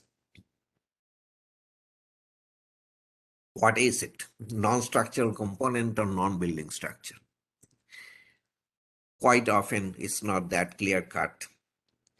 And Susan Doughty, who worked with me for quite a while, she wrote a paper some years ago with Bob Bachman, who is one of the authorities on in this field. Much of what you see in AC 705 for non-structural components in particular are because of Bob. Anyway, the two of them together wrote a paper, and the slides are basically out of that paper to provide an idea to engineers on this important topic: non-structural component or non-building structure. Okay. So non-structural components covered by chapter 13 are the specific items are listed here, and there are a lot. So non-structural components on the left-hand side, non-building structures not similar to buildings are in the right-hand side circle, and there is no question that these things, amusement structures, hoppers, monuments, silos, storage racks, these are non-building structures. Okay. The question is about this intersection, chimneys, conveyors. They can be non-structural components or non-building structures. So these can be either non-structural components or non-building structures. Billboards and signs, bins, chimneys, conveyors, stacks, tanks, towers, vessels, cooling towers. So what are some of the differences between non-building structures and non-structural components? And Susan thought that a warning should be issued to the viewers. What you are about to see is for guidance only. Generalizations have been made. Generalizations do not always apply. And in applying these guidance, or any guidelines, actually, common sense is necessary. Okay, so these are definitely not hard and fast rules. These are just suggestions to set you on the right path. So what are some of the differences based on size? Non-structural components are small enough to fit in building, somewhere around 10 feet tall. The 10 feet is totally arbitrary. usually transported in one piece on a truck. Non-building structures are typically large. Not always, but typically. Designer always has the option of calculating both ways. You can take the same thing as a non-structural component designed by chapter 13. You can redesign the same thing as a non-building structure by chapter 15 and take the more conservative answer. That is always a choice. I do not know that too many people exercise this choice. Okay, going on with differences based on assembly location. Non-structural components usually requires a non-structural component usually requires no assembly at job site. Weight is likely small relative to structure's weight. A non-building structure, on the other hand, is usually assembled at the job site, largely because of their size. Differences based on construction or basis for construction. The usual function of a non-structural component is for architectural, mechanical, or electrical purposes. As we know, non-building structures usually constructed to resist gravity and lateral loads, and also to maintain structural integrity. Okay, I don't know how useful that was, but anyhow, a lot of people have told us good things about that paper, so I thought that it might be of interest. Okay, a small example of the seismic design of this parapet. Okay, 900 millimeters, 9/10 of a meter tall. That's what sticks above the roof. These are the roof joists, the roof anchors. Anchors are 1200 millimeters center to center. I don't think we will get into those details. I don't know what has happened to concrete. This is a concrete wall, 180 millimeters thick. Okay,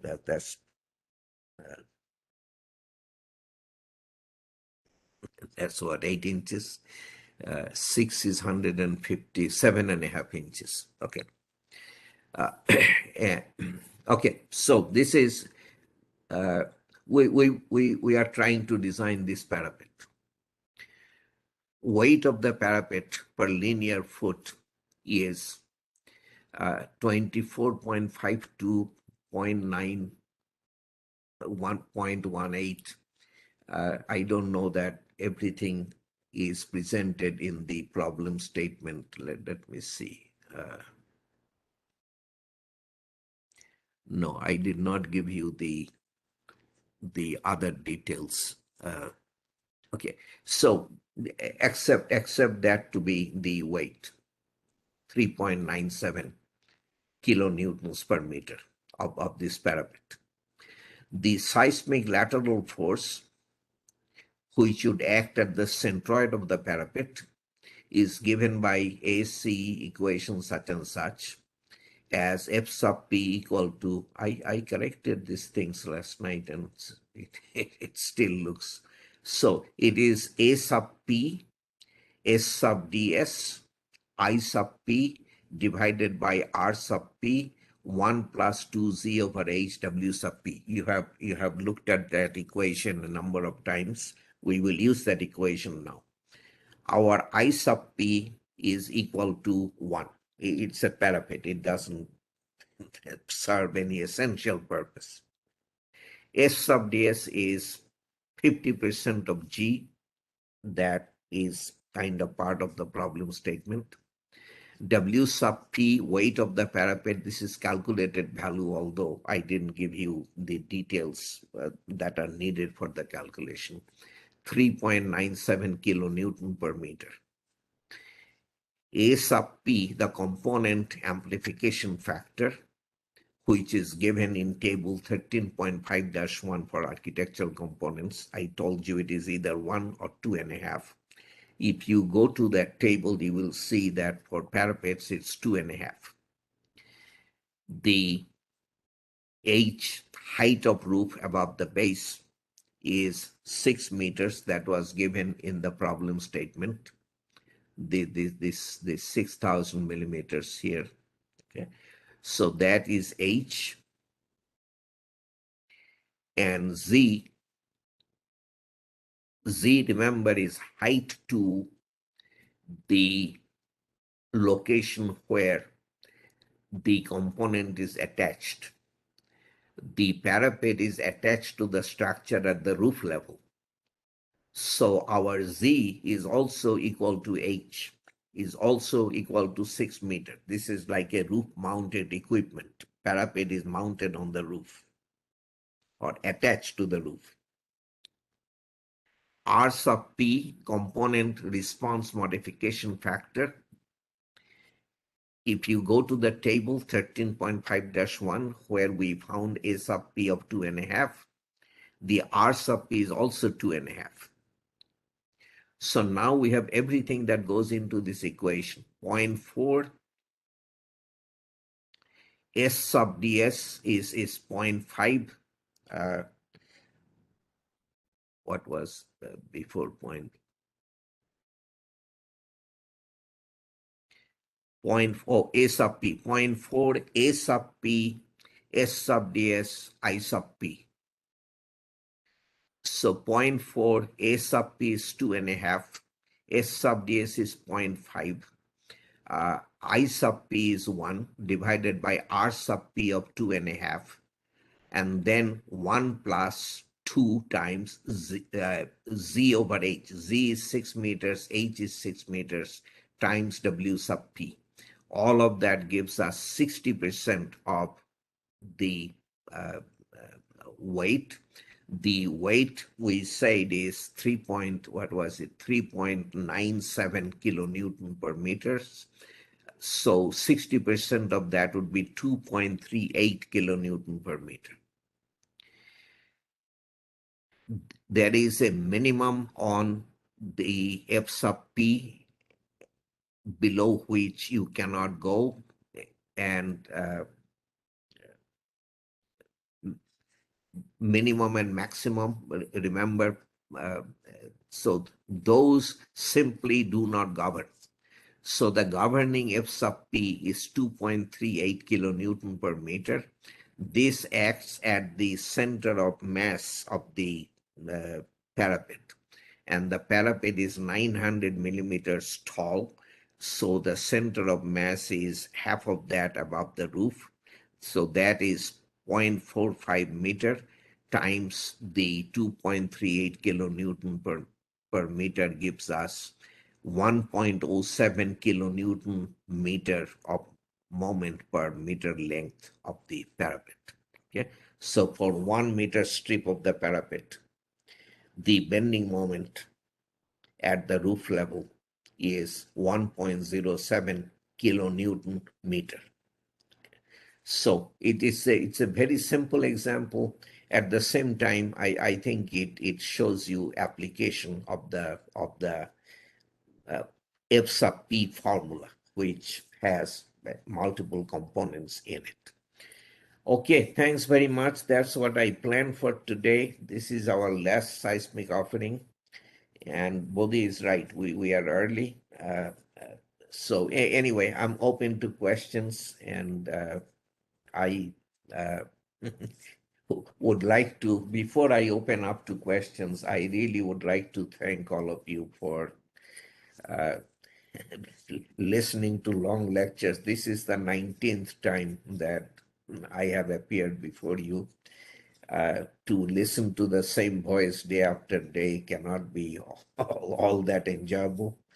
And you have kept on coming, which I truly appreciate.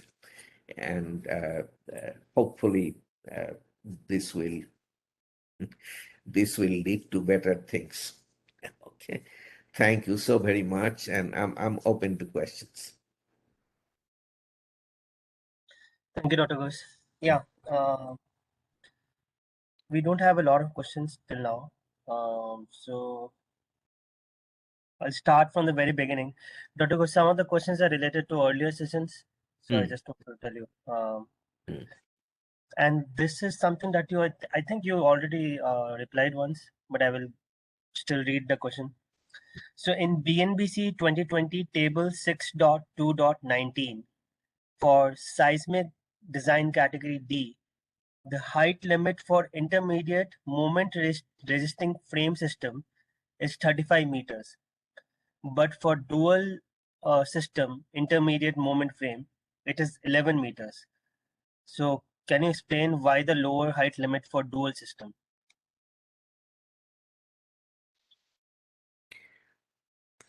So intermediate moment frame, the height limit is 35 meters. Yeah, I think he's talking about the steel moment frames, not concrete. Let me look up the table. Yeah, because concrete moment frames is not even allowed in Let, STCD. let me look up the table. What is the number? This is the R values table, right? Yeah, 6.2.19. Maybe it will be easier for me to go to S37. Okay, give me a second.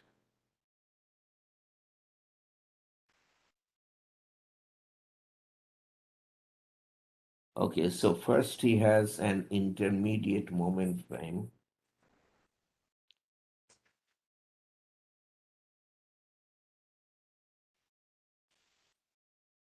Intermediate moment frame has a height limit of 35 feet in Yeah, that design is in AC7. E. Yeah, that's what he's saying, and it is true. He's saying in BNBC it is 35 meters. No, no, it cannot be 35 meters. It's 35 feet. I'm sure it's not 35 meters. Oh, I Exactly. see what has happened. So the 35 was not converted. Probably. So Yeah. 35 feet is 11 meters. So intermediate moment frame of steel is 35 feet and Yeah, in BNBC it is 35 meters. So that is wrong, I wrong, guess. wrong. Yeah. It's 35 feet. And dual system with intermediate moment frame. Uh,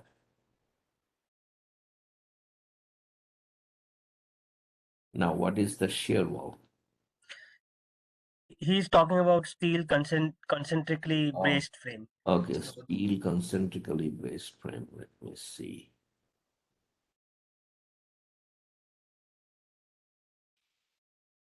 that also has 35 feet. Yeah, that is also 35 feet. So 35 feet in the second case was converted to 11 meters, and in the first case was not converted. So good catch. Yeah, it's just a mistake. It's 35 feet in a C7, no question. But the 35 meters is absurd for intermediate moment frames in design category D. I can tell you that it's not right. Right. So in a building with basement floor, should Mm. the retaining wall, while analysis of the building, should the retaining wall stiffness modifier be same as shear wall or different? No, the retaining wall does not enter into the analysis. You analyze the structure above the base, and the basement walls are typically below the base. So I do not know that this question arises. I think the basement is not is analyzed for elastic, not inelastic deformability, right?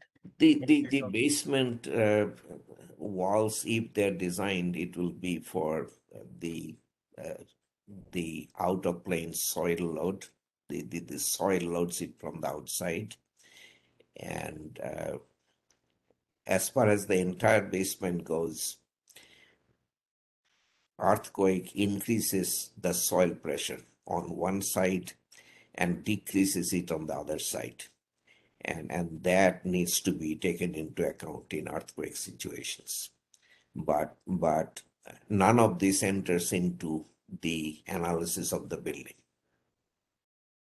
think this will answer the other question also. So it's moving on. What is the return period for a design-based earthquake level and a service level earthquake?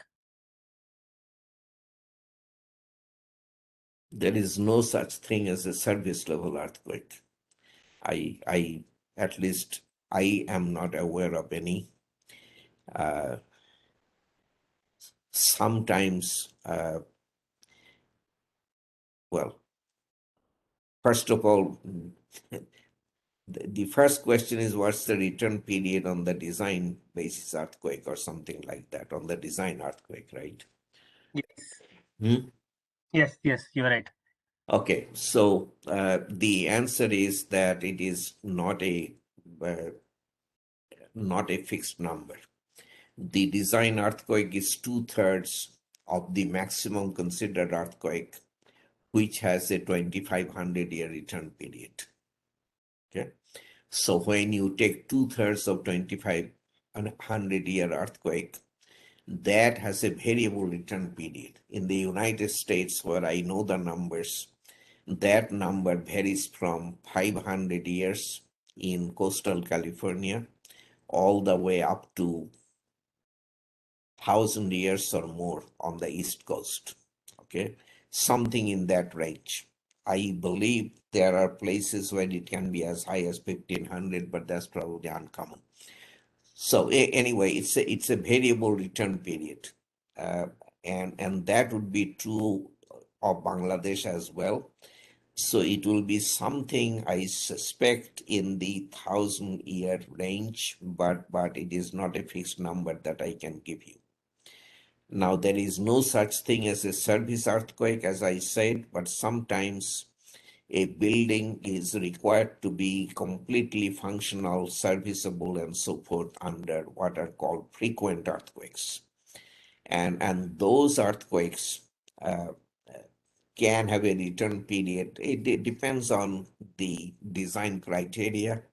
The the return period that typically I have seen varies from 25, 35, 40 years, something in that range. So very short return period. The idea is that nothing will happen to the structure in those frequent earthquakes. But it's not in BNBC, it's not in ASC 7. We do not talk about service level earthquake. That doesn't exist. So this is a question, long question actually. So why have you stated that this is a vague provision in BNBC when this is also a recommendation from NERP? Um, What did I say? What kind of a provision? vague provision. Like, yeah. So he's saying that a similar provision is exists in NERP. So why did you say that it is a vague provision in BNBC? Oh, vague.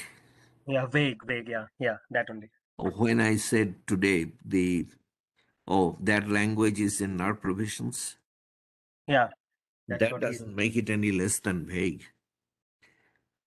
So maybe there is commentary in our that explains it. I don't know. Yeah, anyway, what's the rest of the question? Yeah, then he just describes the provision basically.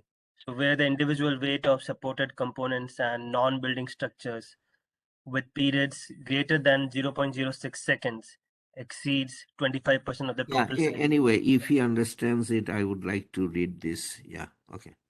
Yeah, that's fine. So it's good to know that that is taken from the NAR provisions. I'll check it out.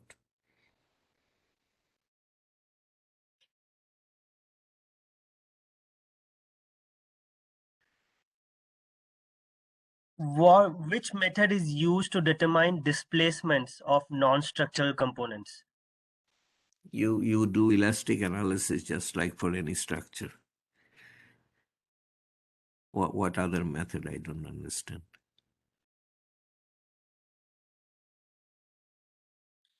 If a generator is placed on a floor, Hmm. then what are the design philosophy for this floor and the supporting element? What does it mean, design philosophy for the floor?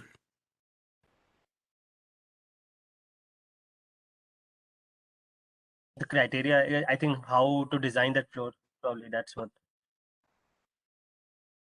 You design the floor as a diaphragm by the diaphragm design force that I talked about. Was it yesterday? Yesterday, I think. Okay, so you do not design the floor for the F sub P force that we calculate in chapter 13. That is for equipment mounted on the floor. There is a bit of illogic here, but that's what AC 7 requires. The floor has to be designed for the diaphragm design force at that particular level, the F sub px. Okay? The equipment and the attachment have to be designed for the F sub p force. And that's where this requirement comes in, that you have to apply it in two orthogonal directions and things like that. So I don't know that I can tell you anything beyond that. Read the question again. Okay. If a generator Yeah, is placed on a floor, yeah. then what are the design philosophy for this floor and the supporting element? I don't know. Is it talking about floor vibration? I don't know. I have no idea. I don't know. Uh, yeah. Anyway, I would repeat the equipment and the support shall be designed for F sub P. The floor shall be designed for F sub Px. If there is vibration concern, that is not covered by the code. ACI 31819 has good commentary. There is literature available, but there is no codified method for taking care of vibrations.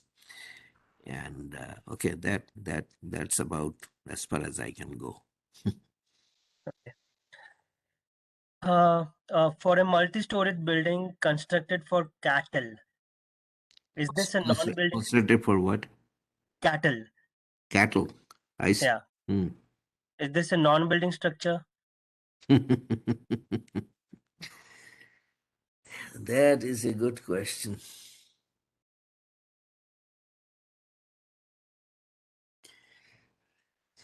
I think the answer is yes. Generally speaking, if people do not live or habitually work in a particular building, that building is a non-building structure. So if it houses cattle, people don't sleep there with the cattle. They just go in and out. Yeah, it would be justified to design it as a non-building structure. That's a good question. Yeah. And the same about a public toilet or passenger shade. Uh, yeah, yeah, those are again, the key is that people don't live there or work there. They go in and come out. Yeah, so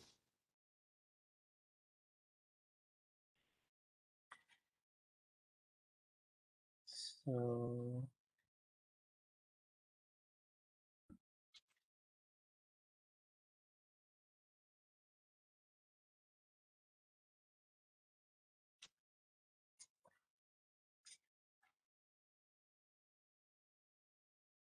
these few of the questions have been answered in last lectures.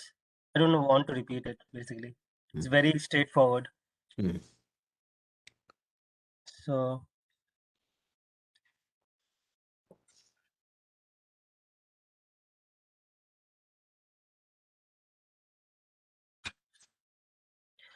what should be the allowable limit for top lateral deflection of single-story steel gable frames against wind loads? Say that again. What should be the allowable limit for top lateral deflection of single-story steel gable frames against wind loads? You have that just one limit in BNBC. I don't. I may not find it that easily.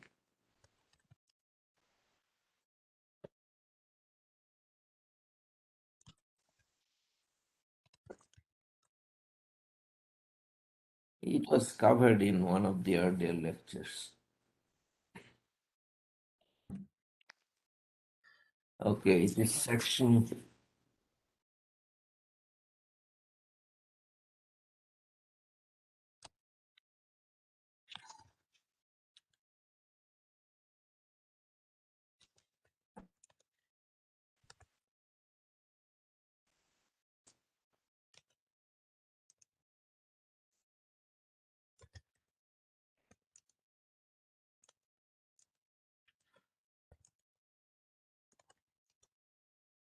Okay, what BNBC has to say is to be found in section 1.5.6. That applies to all structures, including the one he's describing. BNBC section 1.5.6. Okay. Will this program continue for another batch? I think he's talking about the Essence training. I hope not.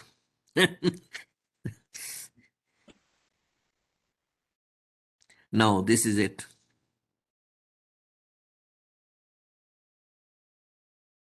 We consider the.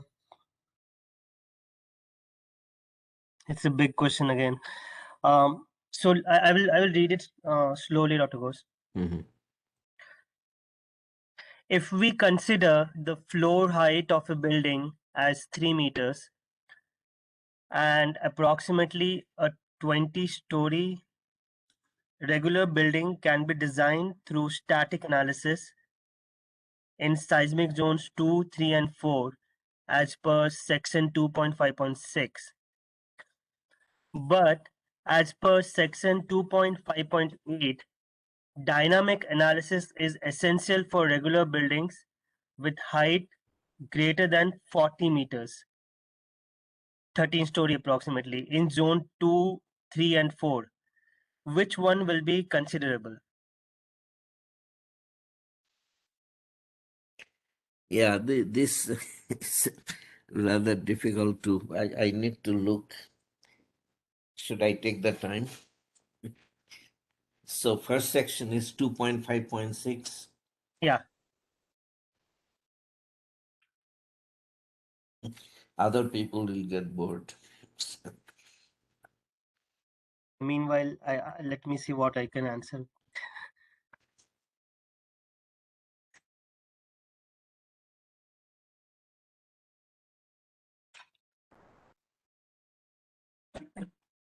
So read what he says about 2.5.6. Just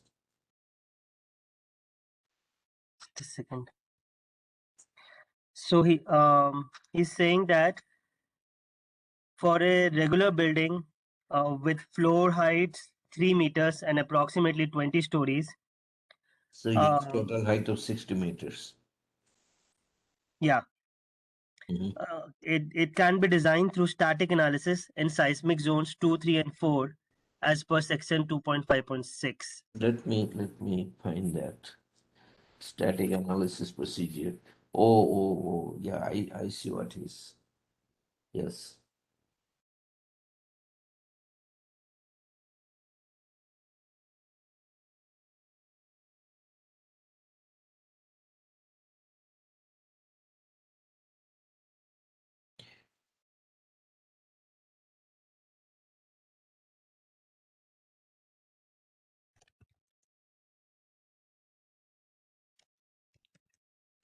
So this requires that the building period be less than 2 seconds or 4 times the transition period. So he probably satisfies that.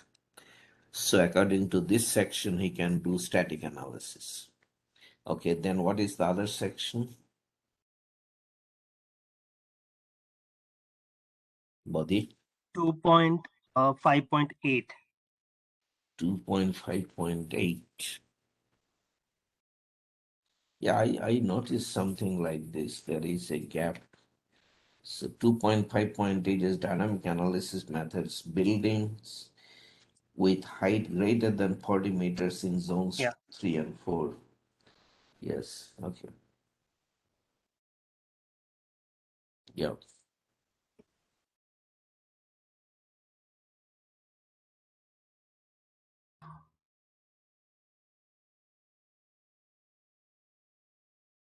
Yeah, I noticed when I read that there is a gap. And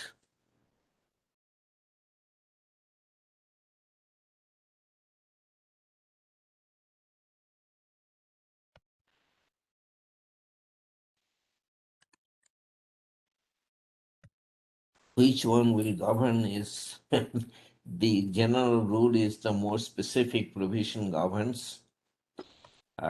In this case, both are pretty specific, although I would say the second one, 258, is probably more specific.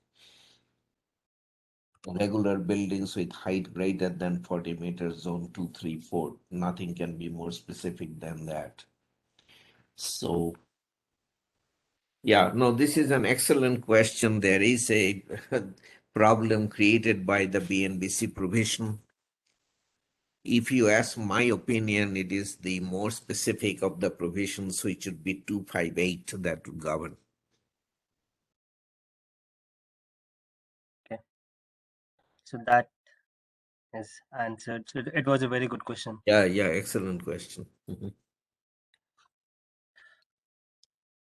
For drift calculation, Mhm. the deflection difference should be taken. Should we take it in the same vertical plan, or we should consider the maximum deflection of below floor level and maximum deflection of upper floor level at any point of a floor? No, those are always two vertically aligned points. You take a point on the upper floor and a vertically aligned point in the floor below. It's not the maximum deflection anywhere in the top floor and whatever. No, vertically aligned points always.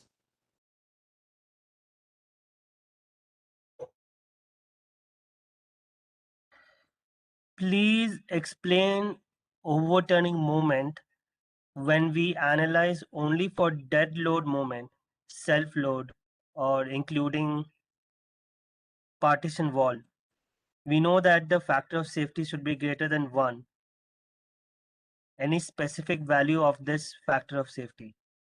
I don't understand the question. When we analyze only for dead load moment. No, where did it start? Please explain. Explain regarding overturning moment for dead load moments only. That's what he's saying. There And what is is the factor of safety associated with it?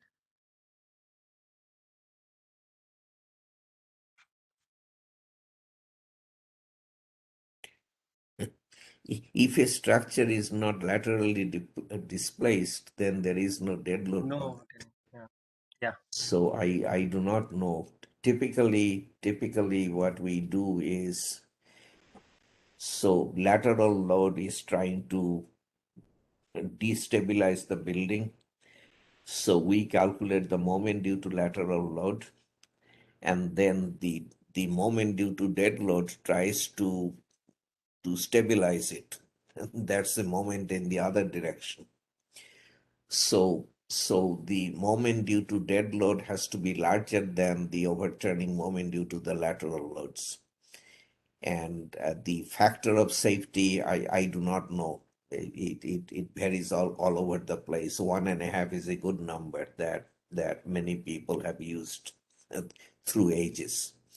So if that is the question, that is a basic stability check that many of us do. And 1.5 is not a bad number. Okay. Uh,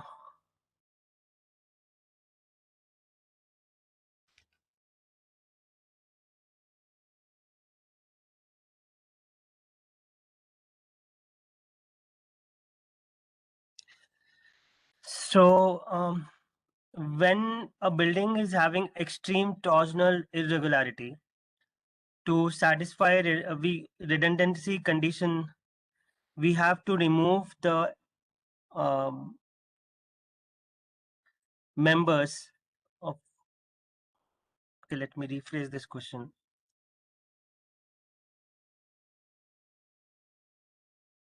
For redundancy condition 1, due to torsional irregularity greater than 1.4, it is not applicable for the structure and and should go for member removal.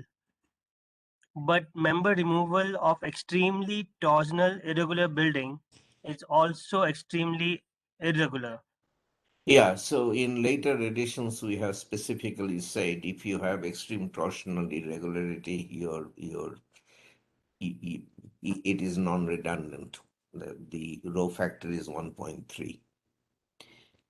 I don't remember whether we did it in AC 710 or 16, but now it is very specific. What he says is true. If it is extremely torsionally irregular to start with, then there is no point in going through member removal and so forth. It will be extremely torsionally irregular at the end of it. So now we say that those are redundant. Those are non-redundant buildings with row of 1.3.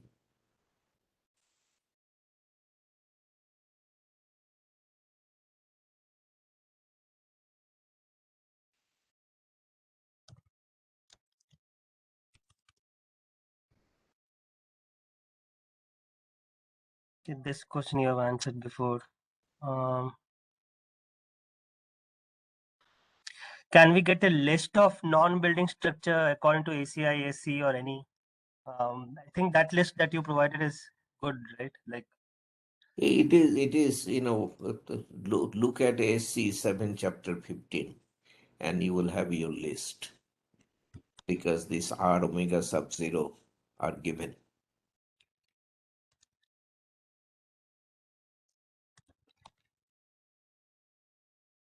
okay.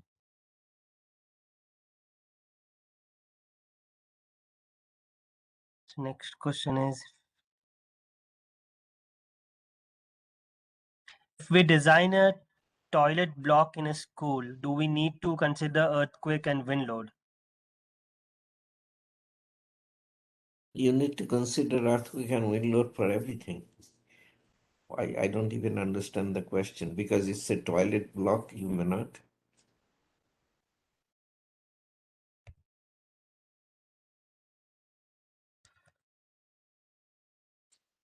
So, when somebody is sitting on a toilet, you don't want him to fly away if a windstorm hits. I don't know. I don't understand why the question arises.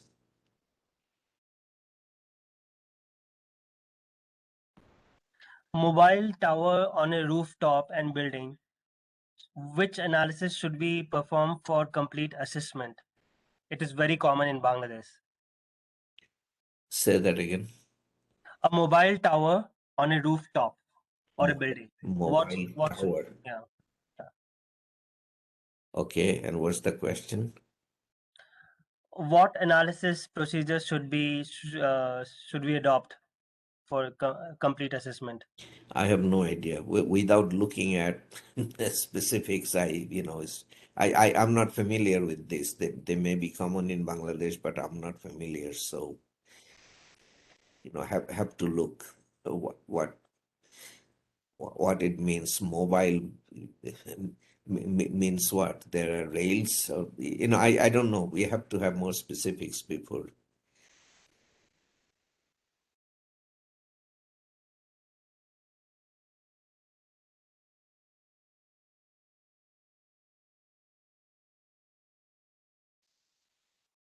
Mm. ACI 31814 Hmm. for main tie hooks. Hmm. Main tie hooks is not 135 degrees, it is 90 degrees. In figure R25.7.2.3a. Please explain. What do I need to explain? I don't know.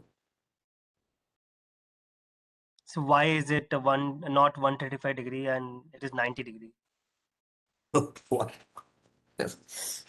How did he decide that it has to be 135? I don't let me what's the figure number? R25.7.2.3a. R25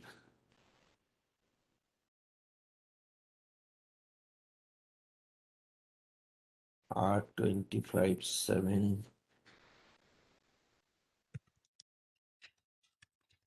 Tell me one more time. 25.7.2.3a.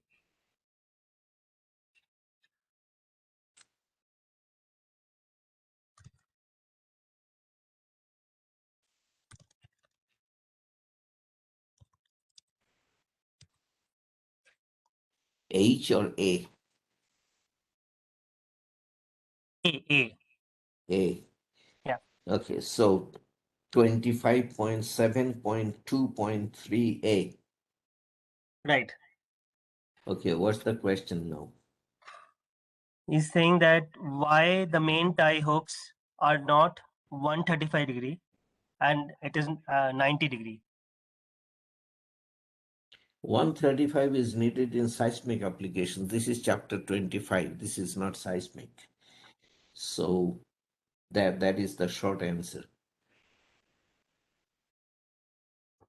If you have to use that in design category D, actually even in C, then you would need seismic hooks, and then they will be 135.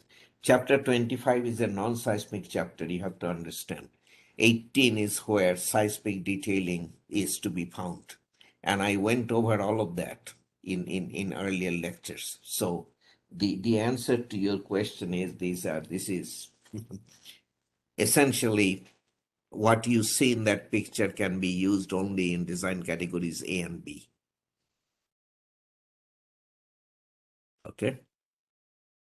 And Uh, you do not have A in all of Bangladesh. B, I do not know. You don't have in the Dhaka area. So you cannot use 90-degree hooks as shown in that picture. Your picture should be from chapter 18. okay. So I think still have time. Yeah, other questions are also you have gone in length so over them in your previous lectures. Mhm.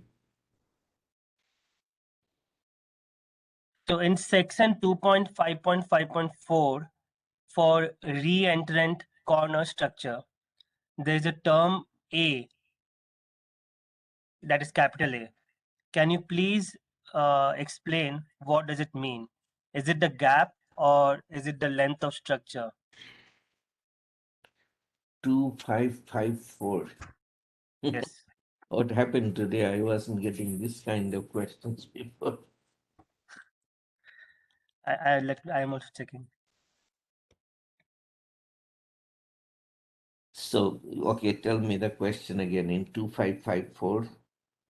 For re-entrant corner structure, there is a term A, Mm, capital A. mm. So he wants to understand what is that. That's the projection as shown in the picture. If A sub 1 is more than 15% of L sub 1, you have a non-entrant corner irregularity. If A sub 2 is larger than 15% of L sub 2, then you have an irregularity. So the A is the length of the projection as clearly shown in the picture. I don't know what was the question? So he was thinking, is it the gap or is it the length of the structure that it can prolong? Project basically, that's what he was saying. So prolong, I think by prolong he means project. Huh? I think by prolong he means project. I honestly don't understand the question. The picture shows a plan view, okay? Yeah. And A sub 1 is the length that is clearly shown. Let me also go to the section. There is no gap here. There- there- I don't know how to describe them. They're typically called projections.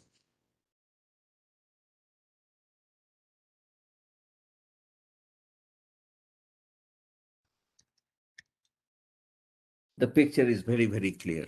I do not know what the confusion is. Yeah. Okay, this is 2.5.5.4. Yeah, he's talking about it capital A1 and capital A2. Yeah, you're right. Yeah. So capital A1 and capital A2 are very clearly shown in the picture. Those are the lengths indicated. And if A sub 1 is larger than 15% of L sub 1, or L sub 2, A sub 2 is larger than 15% of A sub 2, then we have a reentrant corner irregularity. That's what it means.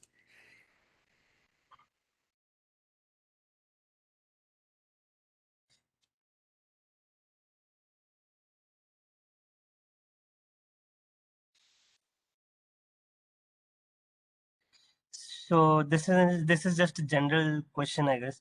So for its super tall building like Burj Khalifa, Hmm. it needs to satisfy the wind sway limitation. Mm-hmm. Say it has to satisfy according to BNBC. The allowable sway is he calculated 828 divided by 500, 1.656 meter. This is huge. So Mm. how can you make the building livable? Because so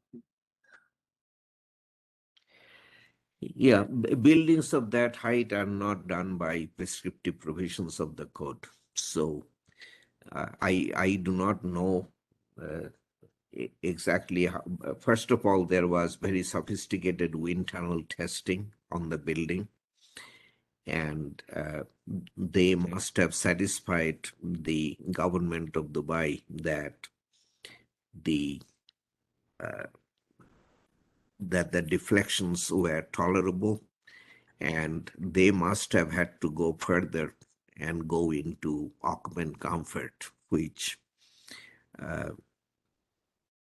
so deflection, if you take first derivative of deflection, it is velocity, second derivative is acceleration, third derivative, I don't remember what it's called, fourth derivative is related to human comfort.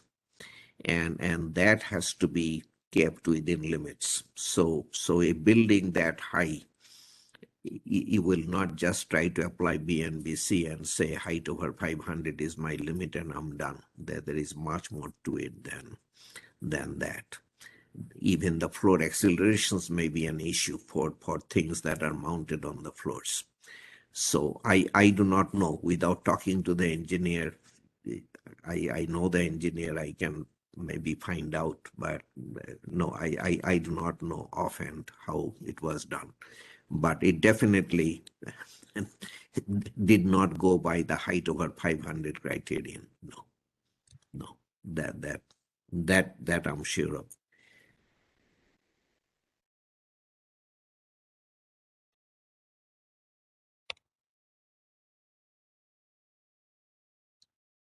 okay.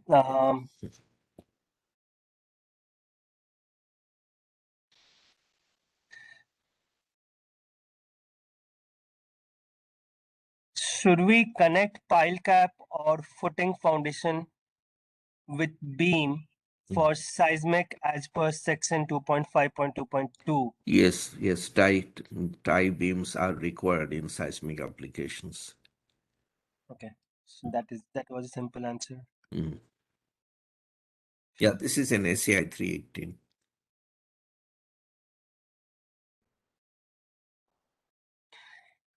If a floor beam is supported to another beam, then if the beam width is narrower then how to ensure the development length of the longitudinal rebar of the supported beams? Yeah, there was a similar question, a narrow beam coming into a shear wall, and I do not know without. This have to be solved on a case by case basis, and I do not know. You can,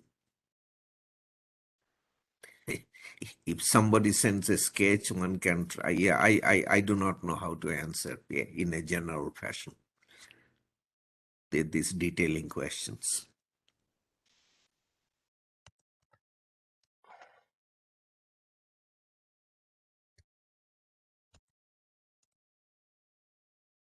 Yeah, that's kind of a negative note to end on, but that's the honest answer. I mean, given the specifics, I could come up with something, but there is no general rule.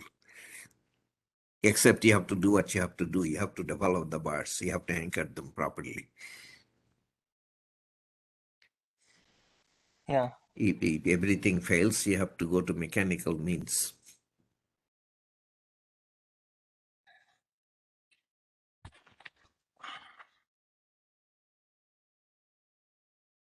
Okay, maybe one more and that's it. Yeah, I'm just looking at the question. Just looking at which question should I read.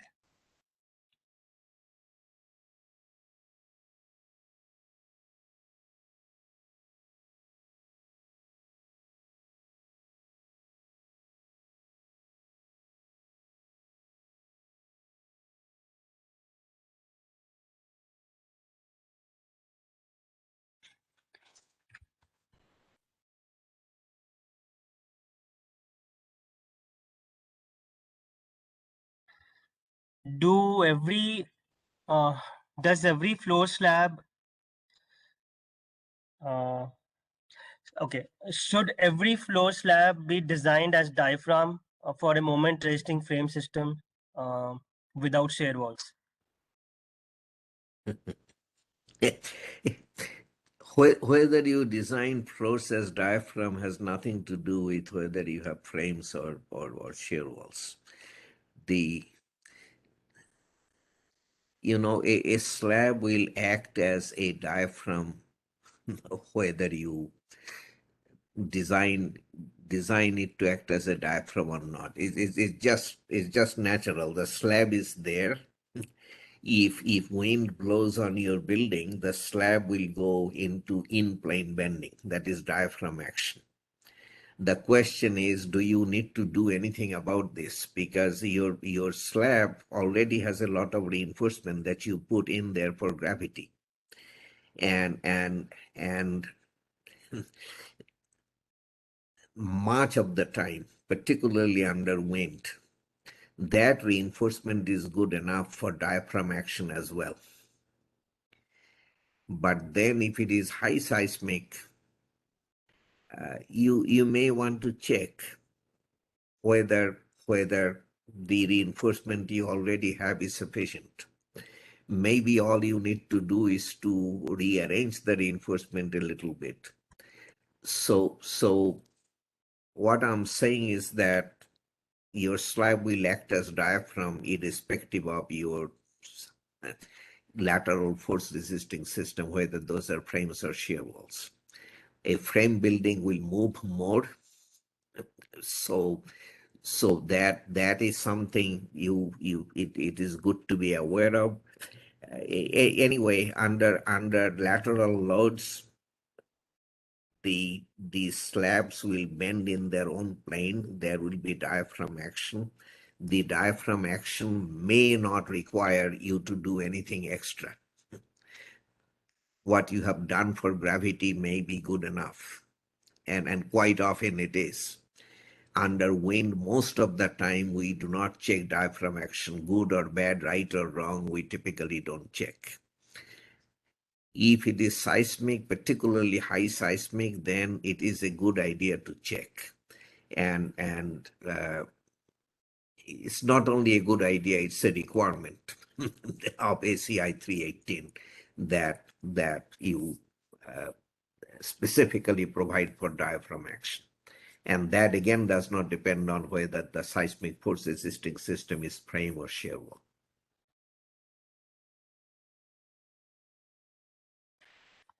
Okay, Dr. Ghosh, I guess this uh, answers most of the question. I think this is the last session, so they were asking all the questions that they had. Okay. So yeah, Oh, thank you, Dr. Ghosh, for this wonderful series of webinars. thank you. And Thank you so much. it's it's hard to believe that it came to an end. So, okay.